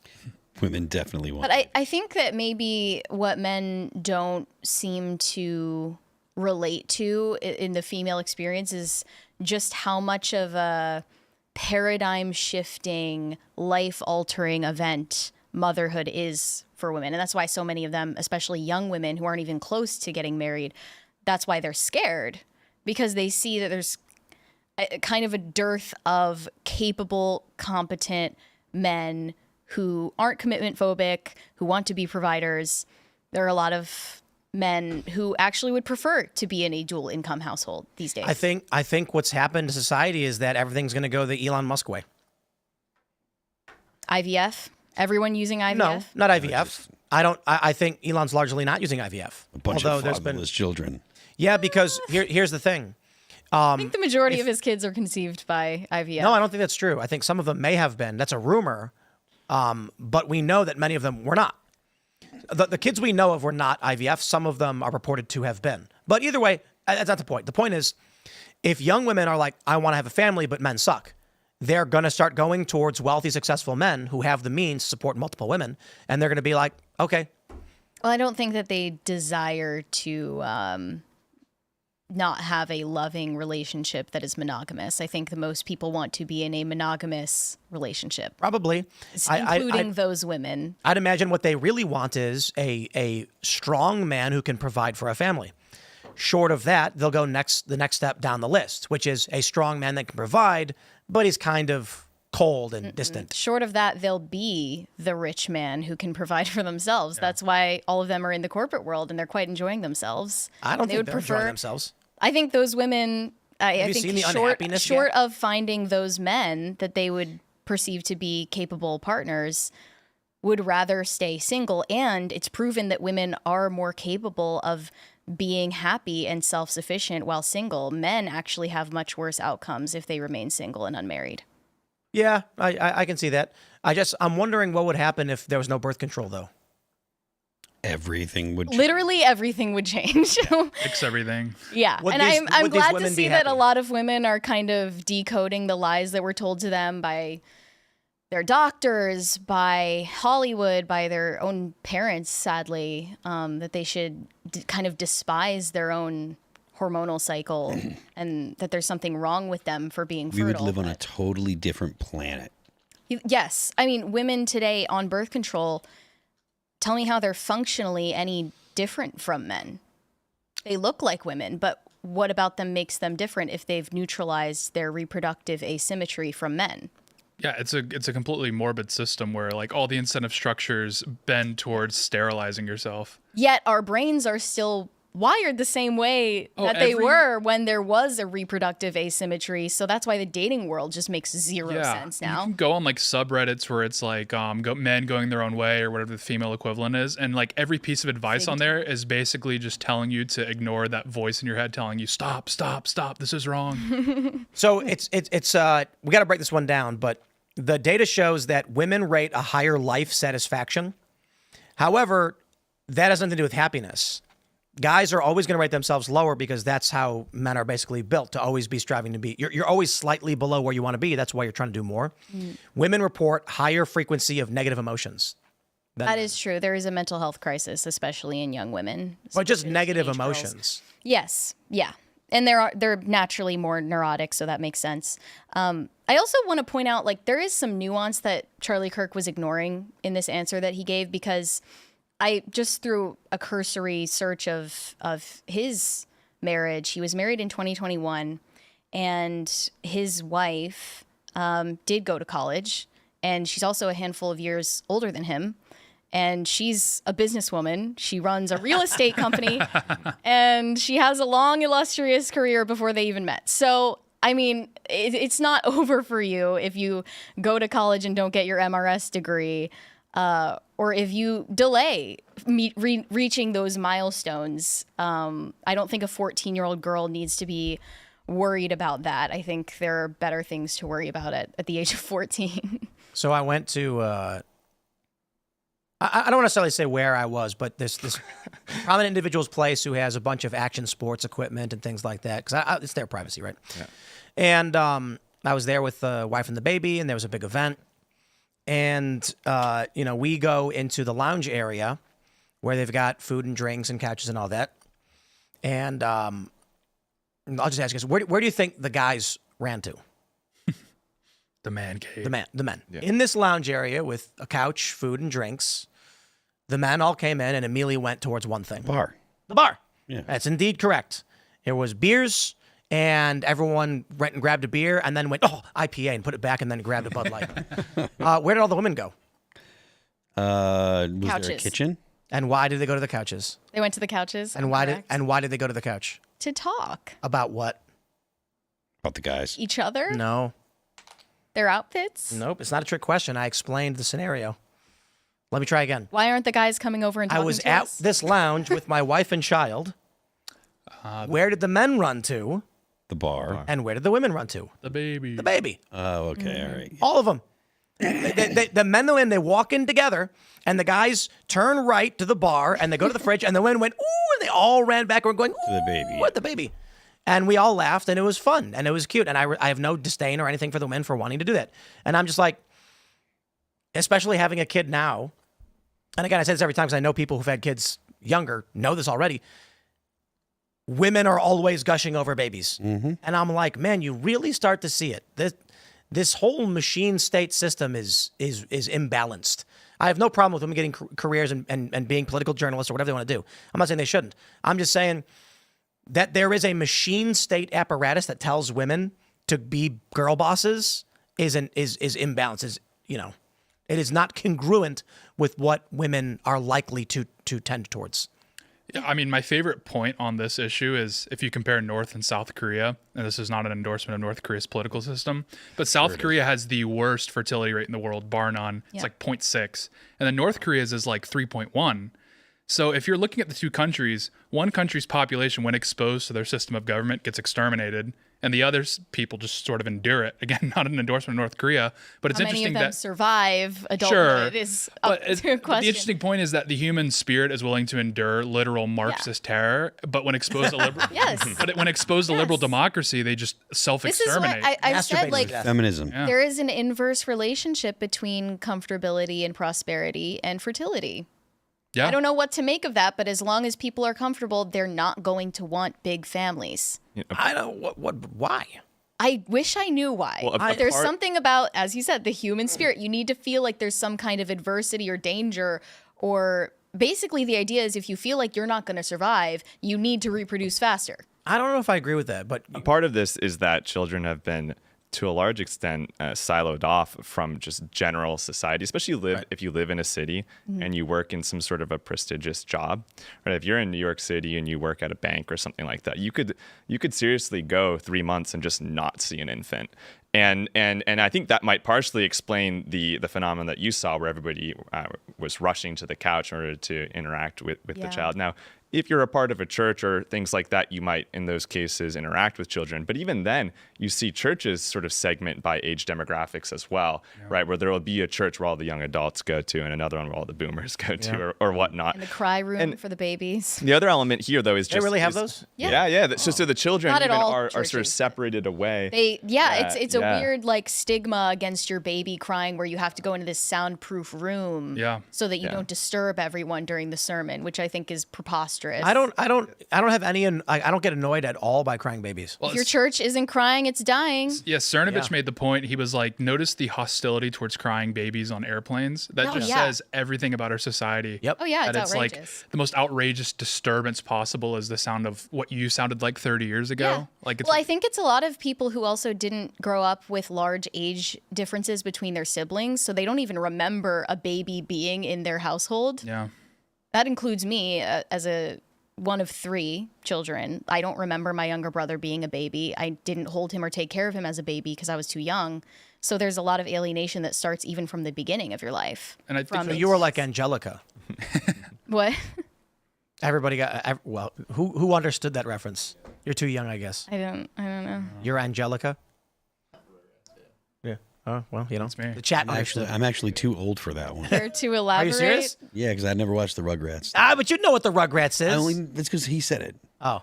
One The point. Rugrats was a show where the I babies could remember talk, now. but Angelica was a toddler, and so she could talk to the humans and the babies. I remember now. Yeah. Yeah.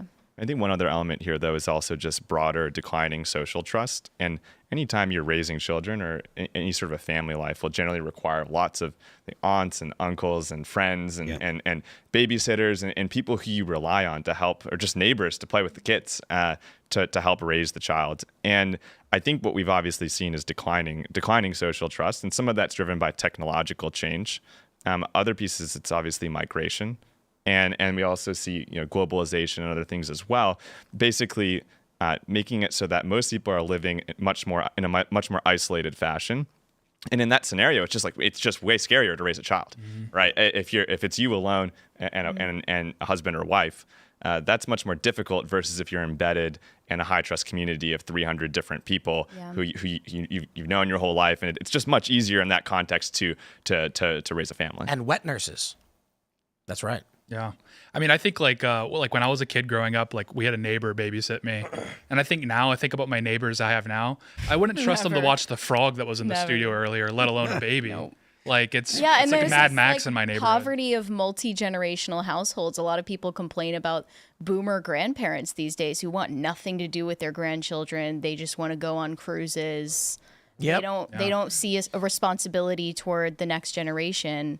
So that's another factor. And then there's, fear mongering on social media about what parenthood will do to your life and basically that it will screech it to a halt. There's so many reasons. I do push back on like the multi-generational thing. Not that you're saying it's like the fix for anything, but like in Spain and the Mediterranean countries, they have multi-generational living. Children of parents live with their parents well into their 30s, and they have lower birth rates in the United States.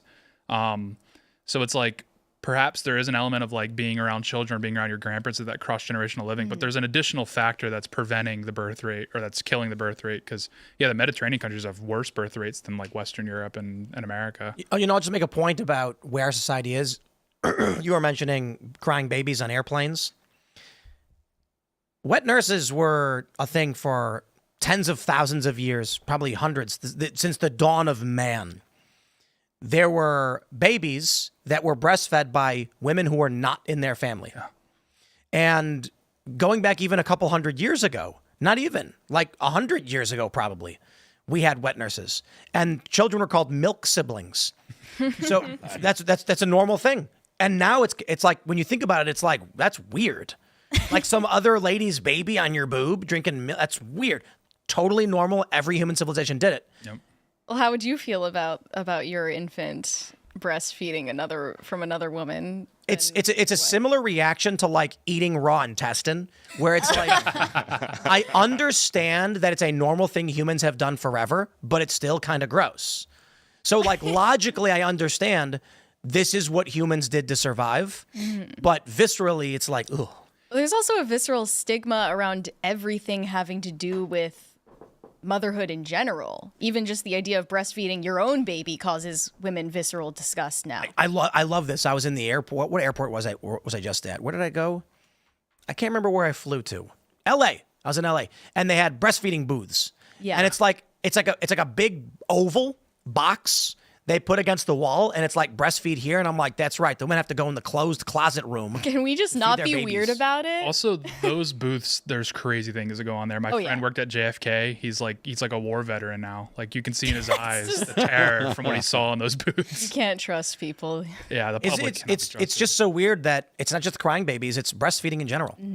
That people are afraid, like, how dare you breastfeed your child in public? It's like, well, that's literally how babies eat. Yeah. One element you talked about, like with the wet nurses, that element still, that mechanism still exists in the upper class. Like if you walk around the Upper East Side of New York City, you're going to see a lot of babies and a lot of toddlers, and they're going to have like Haitian wet nurses. They're not breastfeeding, but you're seeing this element of like somebody else raising your kids. Yeah. Yeah, there was like this whole piece in the New York Times about it, and like the culture of nannies in Manhattan. And that's why Barron having a Slovenian accent as a child was such like a rare thing in New York, because that meant he spent time with his mom. And for a billionaire's kid to be raised by his own mother was like an anomaly. Remarkable, truly. Yeah, and I also just want to mention another factor for why women seem to be so wary of the idea of getting married and having children. Is because a lot of them, their parents are divorced. And like that's your primordial model for what relationships are supposed to look like. that's not a good sign. I think that's a huge reason. They just don't have a good example. So what you're saying is that we need enforced monogamy? I mean, I think we could do with a little less divorce. Yeah. That's for sure. Thanks, I Ronald take Reagan. that as a yes. Yeah, Enforced I mean, monogamy. I would prefer a society without no fault divorce. Yes. Definitely. Since we're in West Virginia, I'll make a note about the state. The state right now has around a 50% retention rate, meaning if you were born here and you were raised in the state, right, it's a 50% chance you'll stay. 50% chance you move somewhere else in a different state. Whoa, that's actually really low, isn't it? No, it's actually on the high end for a U.S. state.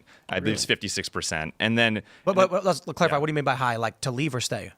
Most people stay, don't they? So yes. So in general, it's on the higher end of basically people choosing to leave. Right. When I meant low, I meant it's low as in people not staying. Agreed. Yes, that's exactly right. Depending on which way you look at the figure, and so. What we basically see is that in America today, that number has been increasing. Basically, the number of people who are choosing to leave the state, and I think that some of that also plays a role as well. Basically, if everybody is leaving their hometowns where they have more social fabric, essentially, that has downstream implications in terms of when they get married, and then even when they do get married, sort of what family life looks like and such going forward. Yeah. And so in a state like West Virginia, you can look at a West Virginia specific marriage rate, which is also for prime age adults is like right around 50% as well. But I think the more interesting story is about the people in America who basically sort of they graduate from high school, they go to a college that's out of state, then they go to a coastal city for a job after college, then they job hop a few different times. Nomadic lifestyle. Yeah, and that's of course happening on for both men and women, and usually along the way they do find somebody who they love and they do get married eventually. But the question of whether that's the right sort of pipeline for the average American to go down in order for there to be strong family formation and strong communities, I think that's something that still needs to be investigated further. Or I have questions about that. And then the hometown that you left behind, your family that's from there is also doing the same thing. Yeah. And then think about the upcoming generation, Gen Alpha. How many of them are going to have divorced grandparents? They're going to have multiple sets of step grandparents growing up. What a confusing way to live. Yeah. It's outrageous, like, just to think about that experience. Almost none of us, I don't think any of us have divorced grandparents. That's just not a thing. Yeah, it's not a thing. No. But that's a very confusing thing for children. The dream for an American is a loveless relationship, a loveless marriage that lasts forever. Well, if your spouse sucks and they're not abusing you, I mean, you should probably just stay together. Yeah. But you guys saw that video of the guy who proposed to his ChatGPT girlfriend? Yeah, it's disgusting. Yep. I don't know why everyone's spreading the lie. Like, it's gone viral that he cried when she said yes to his proposal. That's not true. And it's weird because tons of articles popped up, tweet went viral. He cried when she died. Yes. Yeah. Because the memory reached capacity, and so ChatGPT auto-reset the chat, like ended the chat being like terminated. And then he cried for 30 minutes because his girlfriend had died. His robot. Because he's a little bitch. Indeed. And he even told his wife in that segment, if you asked me to give this up, that would be a deal breaker. This is crazy. They need a divorce. Like I said on PCC, I think he uses another man to punch him in the face and tell him to get his life together. I remember he doesn't need to get a divorce. He needs to get off ChatGPT. Yes, he definitely needs. I remember that. in the new Blade Runner movie with Ryan Gosling where he had basically an AI girlfriend and then like he had to basically kill her. And he was really stoic about it. And I remember watching that movie came out in like 2018. And I remember watching it like, that's so insane. Like, what a dystopian future. Fast forward 7 years later, and it literally just happened. Yeah. All right, we're going to go to your chats, my friends. So smash the like button. Share the show with everyone you know. Literally everybody. Even your AI girlfriend. Yeah. We're going to have that uncensored call-in show coming up at 10 at rumble.com/Timcast IRL. Don't miss it. Join our Discord server at timcast.com to call in, and we'll grab your chats right now and see what y'all have to say. Some Rumble rants. We got BJ Rooker says, Juneteenth made me late for work. Yep. All right, then. Indeed. Whoa, we got some big, not big so old rumbles. blessed. Not so blessed for that gentleman. The Last Stand radio show says, "Happy Republican kicking Democrat butt day." So this is what it is. We are celebrating the Republican defeat over Democrats. It's a day to be celebrated. We want more of these days. Shane H. Wilder says, since we are now on the Iran war cycle, I'm curious if there will be more anti-ICE protests this weekend. Also, do you still have Alex Jones' gay frog in the studio, and did you name it Pedro Pascal? There was a frog in the studio, and we threw it in the pond. But we think it came in on Tate's backpack. Yeah, I think it might have. I might be the smuggler. I might get a visit from Stephen Miller here soon. You have those green frogs? Did you name it? I see him in my garden, and I leave my backpack by my door. So I'm thinking, open my door, frog hops in, and he's just waiting for a free ride. Just go wherever he wants. He was climbing on the walls too, and it was funny because like at 12:28, in the afternoon, in noon, I'm about to pull in Laura Loomer for this interview. And the frog is jumping. And then I'm like, I can't get up and leave the show and get the frog. So then the whole time Laura's talking, I'm just like looking. Nice. And if you watch the interview, you can see me going like this periodically, like, where'd that frog go? It was a great interview. And you look at the comments and you think they're going to be discussing the contents of the interview. And they're all just like, where's the frog? Where's the frog? It was amazing. And then so I went to the show. I filmed the video of it, but for some reason, Twitter video doesn't work. And it's always been this way. So only 3 seconds of it emerged, and you see me going, what? And I'm like, okay, well, there was a video there. But then I picked him up, and then we brought him to the pond, and we chucked him in, and they started swimming around. He was a groiper. Best of luck. Yeah, he was a groiper. Best of luck. Best of luck. But we got to just keep an eye out. Yeah. Maybe there'll be more. Check my backpack tomorrow. I mean, it's better than the winter when everything's dead. All right, what do we got here? Pork Chopolis says, neither side eats bacon. This is not my war. I have heard that for like immigration, if you can eat a bacon cheeseburger, that should be the preliminary test to be admitted to the United States. Sensible. I do agree with that. Good place to start. Am I right? Rules out 3 different religions. Bacon is so epic. Literally, yeah. It is great. You know, I love Korean barbecue. Oh, yeah. It is And excellent. my favorite thing at Korean barbecue is pork belly. Thinly sliced pork belly. It's basically bacon. Yep. Not as salty, but then, oh man, is Korean barbecue not the best thing ever? I like the kimchi most. Kimchi is great. Because, look, I tell everybody, Korean barbecue is probably the healthiest thing you get. They just literally bring you meat, you cook it, that's it, you eat it. Wonderful. I like the radish. I don't even eat the rice. No, radish. Yeah. I like radish. It is crazy that they Pickled expect you to radish. tip too. Like, I cooked the food. Why do I have to tip you?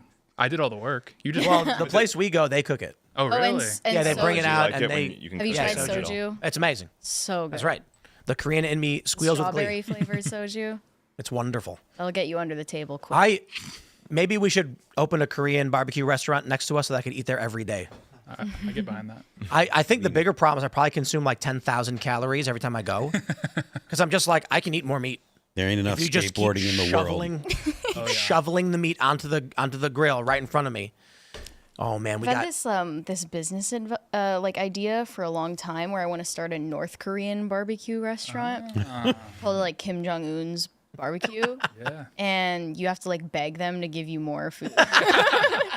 And they have like actors. There's like a Kim Jong Un mascot. It's all very orderly. that's a really Everybody's good thin. idea. Let's do it. It's But really, it would only do well in like Manhattan. it's impossible. way. I feel like. It's impossible to get out of the restaurant. You got like yeah. cameras everywhere. Half your meal's actually plastic and fake. And the waiters, Yeah. waiters have to go by script, and like Kim Jong Un is watching them all the time. You have like to, there's a portrait of Kim Jong Un, but the eyes are moving left and right. That's actually a really good idea. I will invest in that business. Brilliant. okay, I'll keep that in mind. Clip this. I'm gonna steal the idea. I think it's more of like a retirement side hustle. I'm legit gonna go tell Allison. I'm gonna be like, we should open a Korean barbecue place, but it's North Korean. Yeah. But people get so offended, you know, like No, I'm Korean. I'm allowed to do you're it. allowed. Yeah. That's right. And if they get mad, they're racist. That's right. Exactly. I think people would find it hilarious. I hope so. Yeah. I hope that they wouldn't be too sad. Have you ever? What's the restaurant where they're mean to you? Oh, Dick's Last Resort. Yeah. I went there. I didn't know that was the gag. I was like, oh my gosh. What's your problem? That's like every restaurant now. yeah, it's true. Yeah, Like right. no concept of customer. Oh, that's a funny bit. I've not me. My experience with all the local restaurants is that everybody is usually super excited to see me, because I always leave a 100% tip.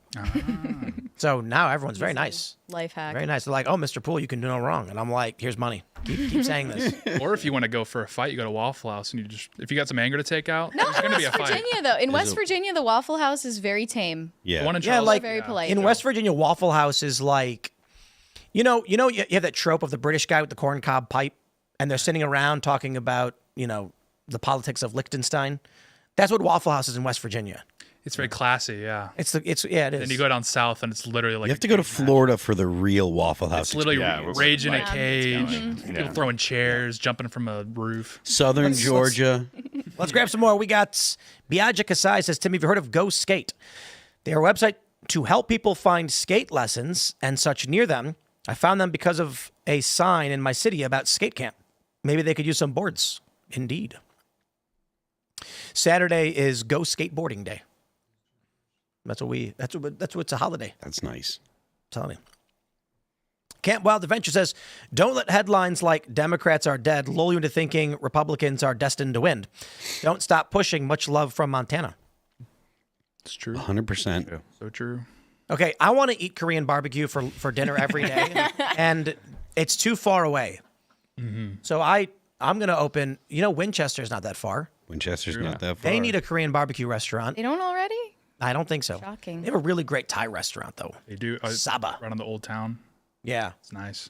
Winchester's great. My girlfriend loves You know why I like Winchester? Because it's the same name as a gun. It's true.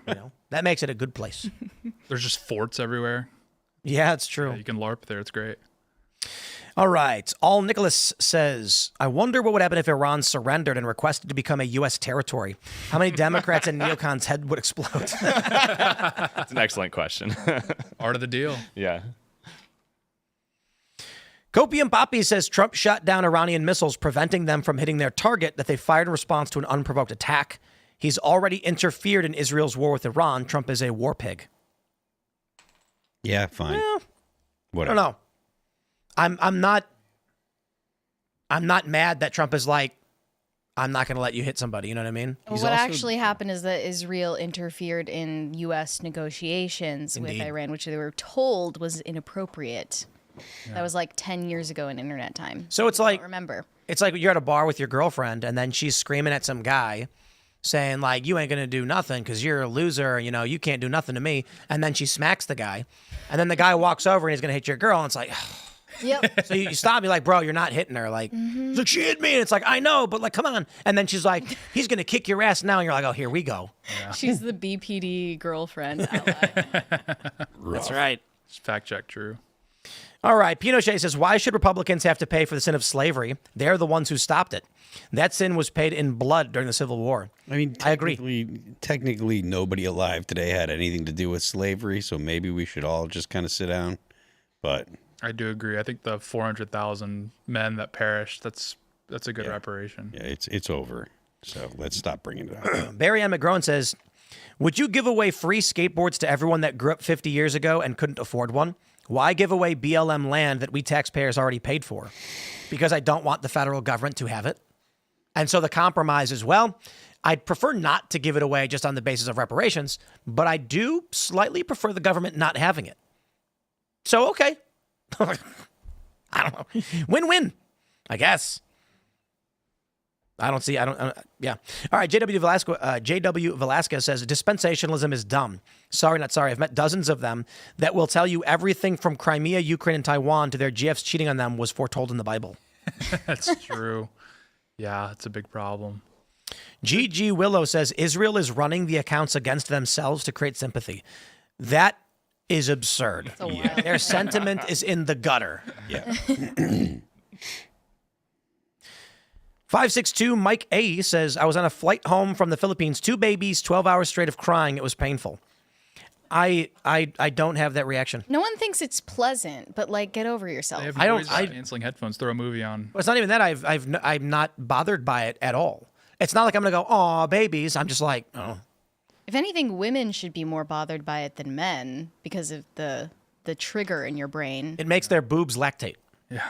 I've never experienced that. It's true. Personally, I've never experienced Babies crying. spontaneous lactation at the sound of a baby crying. A woman who's not lactating, no. But women who have babies, like and are lactating, if a baby cries, their boobs will start lactating. I think technically, if there's some situation where like you're not a lactating woman, you can feed a child if you try. Yeah. For many women, they don't produce milk when the baby is born, and then stimulation triggers the production of milk. So that's what these trans women do. They take the drugs that the hormones are required, but they use pumps. I don't know what that to is. stimulate. It's colostrum. Yeah. Gross. That'll be at the North Korean barbecue. That's Oh God. No, North Korean barbecue will just have half portions. So when you order the pound, they'll come and it'll be a quarter pound. I just gave away my genius idea. Someone else is gonna do it. Oh no. North Korean barbecue theme restaurant. That is a really good If idea. someone else steals the idea, I won't be mad. Please do it. I will. But if I do it, you're mad. I wouldn't be mad if you did it. Either. Oh, we're gonna open it. I'm gonna open it in Winchester. It's gonna be the greatest thing ever. brilliant. It's gonna be. You just like buy a KBBQ and rebrand it. Easy enough. Yeah. It'll probably take like a year to start a Korean barbecue. That's You just buy one that already has staff and then rebrand But it. they're not here. They're far away. There's one that they're all 40 minutes to an hour out. But I wonder if there's like a company you can franchise. No, because we don't want to have their brand. We want to be, Kim Jong-un's North Korean barbecue. We want the DMZ out front of the shop that you got to cross. And Blair's music across. And any food you don't finish gets dispersed among all of the other patrons of the restaurant. Yeah. Actually, no. There's just one big fat Korean guy who eats all of it. I want there to be an actual bread line too. Yeah. All right. Let's grab some more. Jake Lee says, speaking as a travel agent in the villages, they definitely love cruising. I don't remember what that was in reference to. The boomers? I don't know. Oh, the Villages is the boomer village in Florida. That's right. Oh, I see. Yeah. You know what I have been looking at, which is really crazy, is like all of these little islands in the middle of nowhere. Do you want one? No, these are cities. So like, let's swing on around to the blue side. French Polynesia, dude. Like, look, there's like nothing here. That's where Tahiti is. And then, right. And it's just like, how do you, Bora Bora? It's like, you've heard of Bora Bora. Yeah. Everybody's heard of it. Look at that. Okay. And it's just like stuff going on there. Man, imagine. Are those airport. bridges? There's things. Yes. Even is that? Okay, wow. Look at this. So hold on. It's crazy. There are people here. What are they doing? What do they do all day? Here you go. Nuku Hiva. Look at this. Look at this. What are you doing down there? Zoom in. What's going on? What are they planning? Yeah, what's at happening? this. They're there? scheming there. You can tell. There's houses. That's an excellent port. Maybe they're by the building a way. nuclear weapon. The shape We of don't that know. port is Maybe we should like bomb. insulated. We should go to war Maybe with we should them. go to war with the Cocos We should. Islands. They're 5 years away from a nuclear bomb. Look at this. Look at that. That's where cruises, they go there. It's a really short cruise ship. That sounds like so much yeah, fun. that's not a city. Being It's a short 10,000 miles away from medicine. Doesn't that seem like a great idea? Yeah, It's great. works for them. Some of the houses are blue. 1,000 miles away from People who medicine. were on cruise ships during the beginning of COVID lockdown were legitimately abused. Yeah. Oh, man, that Did was you see that crazy. shit? All right. Kyle says, I hope Cash and Dan open an investigation into Act Blue. I know James O'Keefe exposed their corruption previously, but the American people deserve to know if they were primarily funded by USAID. Interesting. Grits and Egg says 5501 now dissociating with the peacekeepers involved in Utah's fatal shooting. Evidence is not looking good for the peacekeepers who fired shots. And Republicans should be coming out and using this as a talking point for why there should be more access for guns and gun training and be like, this is why people need to have weapons, because these liberals, they're out there and they don't know what they're doing. They don't got insurance and they're shooting people. The Emperor's Champion says, this Juneteenth, let us celebrate the liberation of the Democrats' illegal immigrant serfs. Yeah. Agreed. Let's see. That one gamer says, 22-year-old who can't afford a home here. How long will it be before the war hawks go after Gada, Khamenei? Trump is different, though. And just because in our lifetime this is what it looked like doesn't mean that history will keep doing the same thing. Because, we had Cold War proxy wars. Then we had regime change Middle Eastern generation. We might be looking at something very different. Trump said he had a phone call with Tucker, and Tucker apologized. And maybe convince Trump not to do it. Maybe Trump really is concerned he's going to split his base and doesn't want to. Do you guys think that? It's my sense that he's already made his decision as to what he's going to do. But what do you guys think around the table? Do you guys think that he's already made his decision or no? Yeah, I think he's putting maximum pressure on Iran. I think he doesn't want to go to war. He wants a deal, but you can't negotiate from a position of weakness. I think the Obama administration tried that with Iran and resulted in a pallet of cash getting dumped on their shores. So I think Trump's learned from the Obama administration, but he's also not really keen on going to war. He's also learned from the Bush administration. Yeah. Maybe. All right, what do we got here? Gravy Patch says normal people look at inflation as an economic issue. The left look at inflation as another fetish. We are not the same. As a fetish? That's what he said. Don't look it up. Oh, God, never mind. Oh. Yikes. Yeah. Jeez. Ramtack says, Phil, do you think we could see the Democratic Party fragmenting from this point on?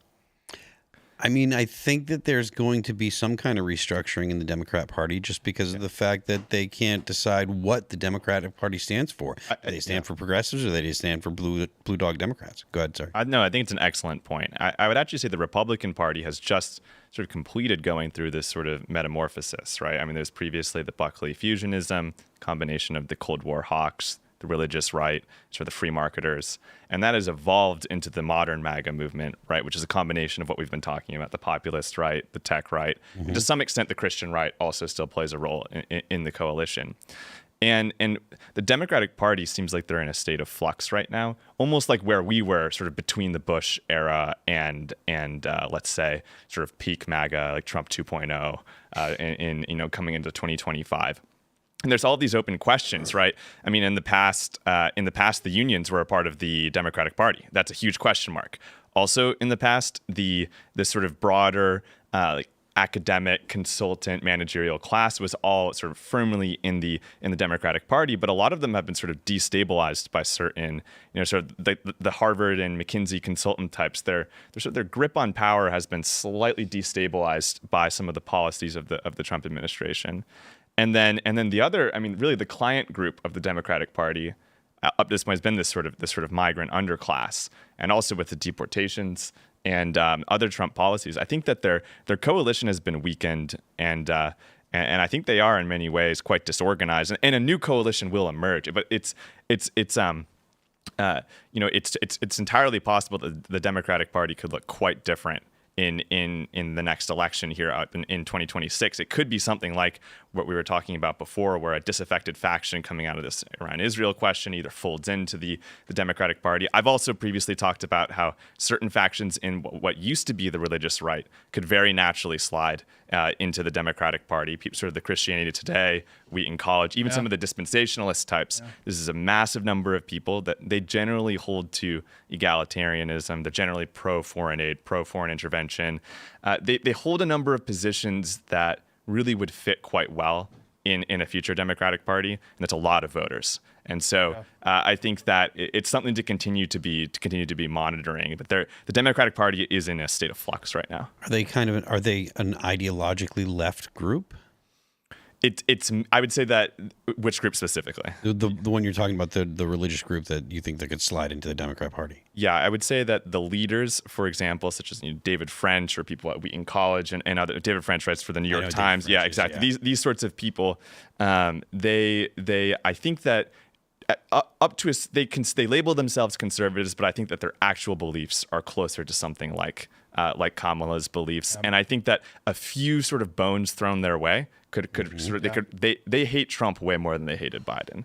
And these people have tens of millions of followers who could potentially sort of shift in that direction. So just like we gained the union voter, I would argue that there's a possibility where they gain basically the dispensationalist Christian. They're going to gain the hall monitor vote. Yeah. They gain the hall monitor. Yeah, all they do is just like tattletale on the right. It's just the worst people. Literally in DC. Yeah.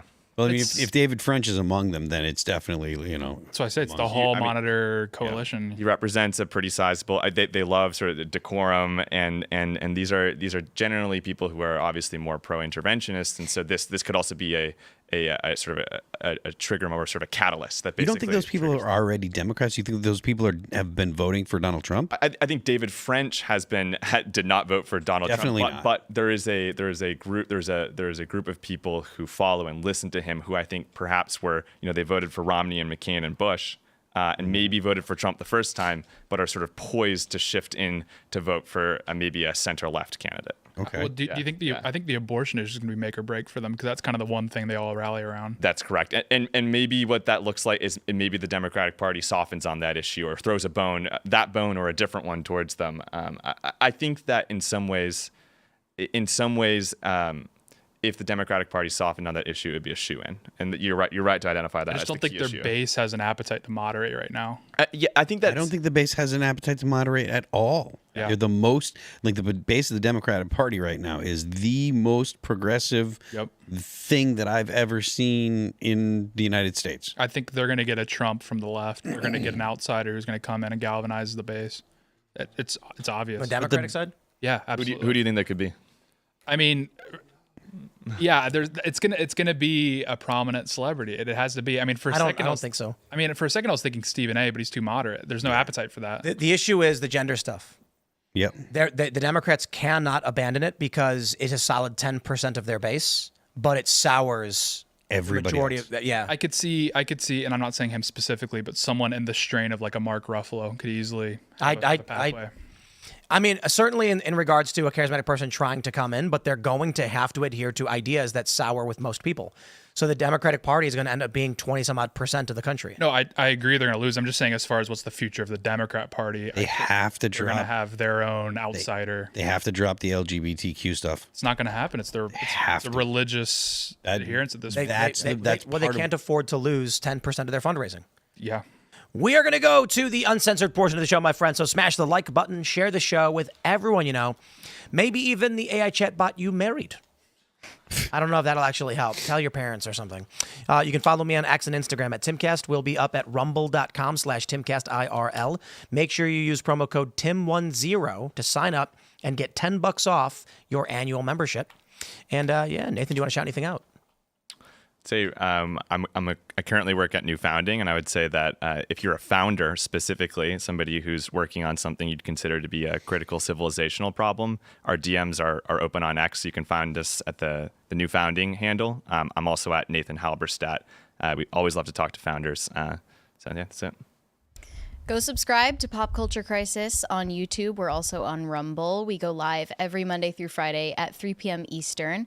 You should send me validation on Instagram at Mary Archived, or you can send me hate on X. That is also Mary Archived. And I'm trying to become TikTok famous right now. That's at Mary Archived as well. Follow me on Twitter at Real Tate Brown and Instagram as well. I'm waiting to get more followers. I traveled to Africa. I want to drop some insane Africa stories. So if I get some more followers on Twitter, I will drop them, and they will be nuclear. Get ready. It's sick. I'm Phil That Remains on Twix. I'm Phil That Remains Official on Instagram. The band is All That Remains. New record is entitled Anti-Fragile. You can check it out on Apple Music, Amazon Music, Pandora, Spotify, and Deezer on YouTube. And don't forget the left lane is for crime. We will see you all over at rumble.com/TimcastIRL in about 30 seconds. Thanks for hanging out.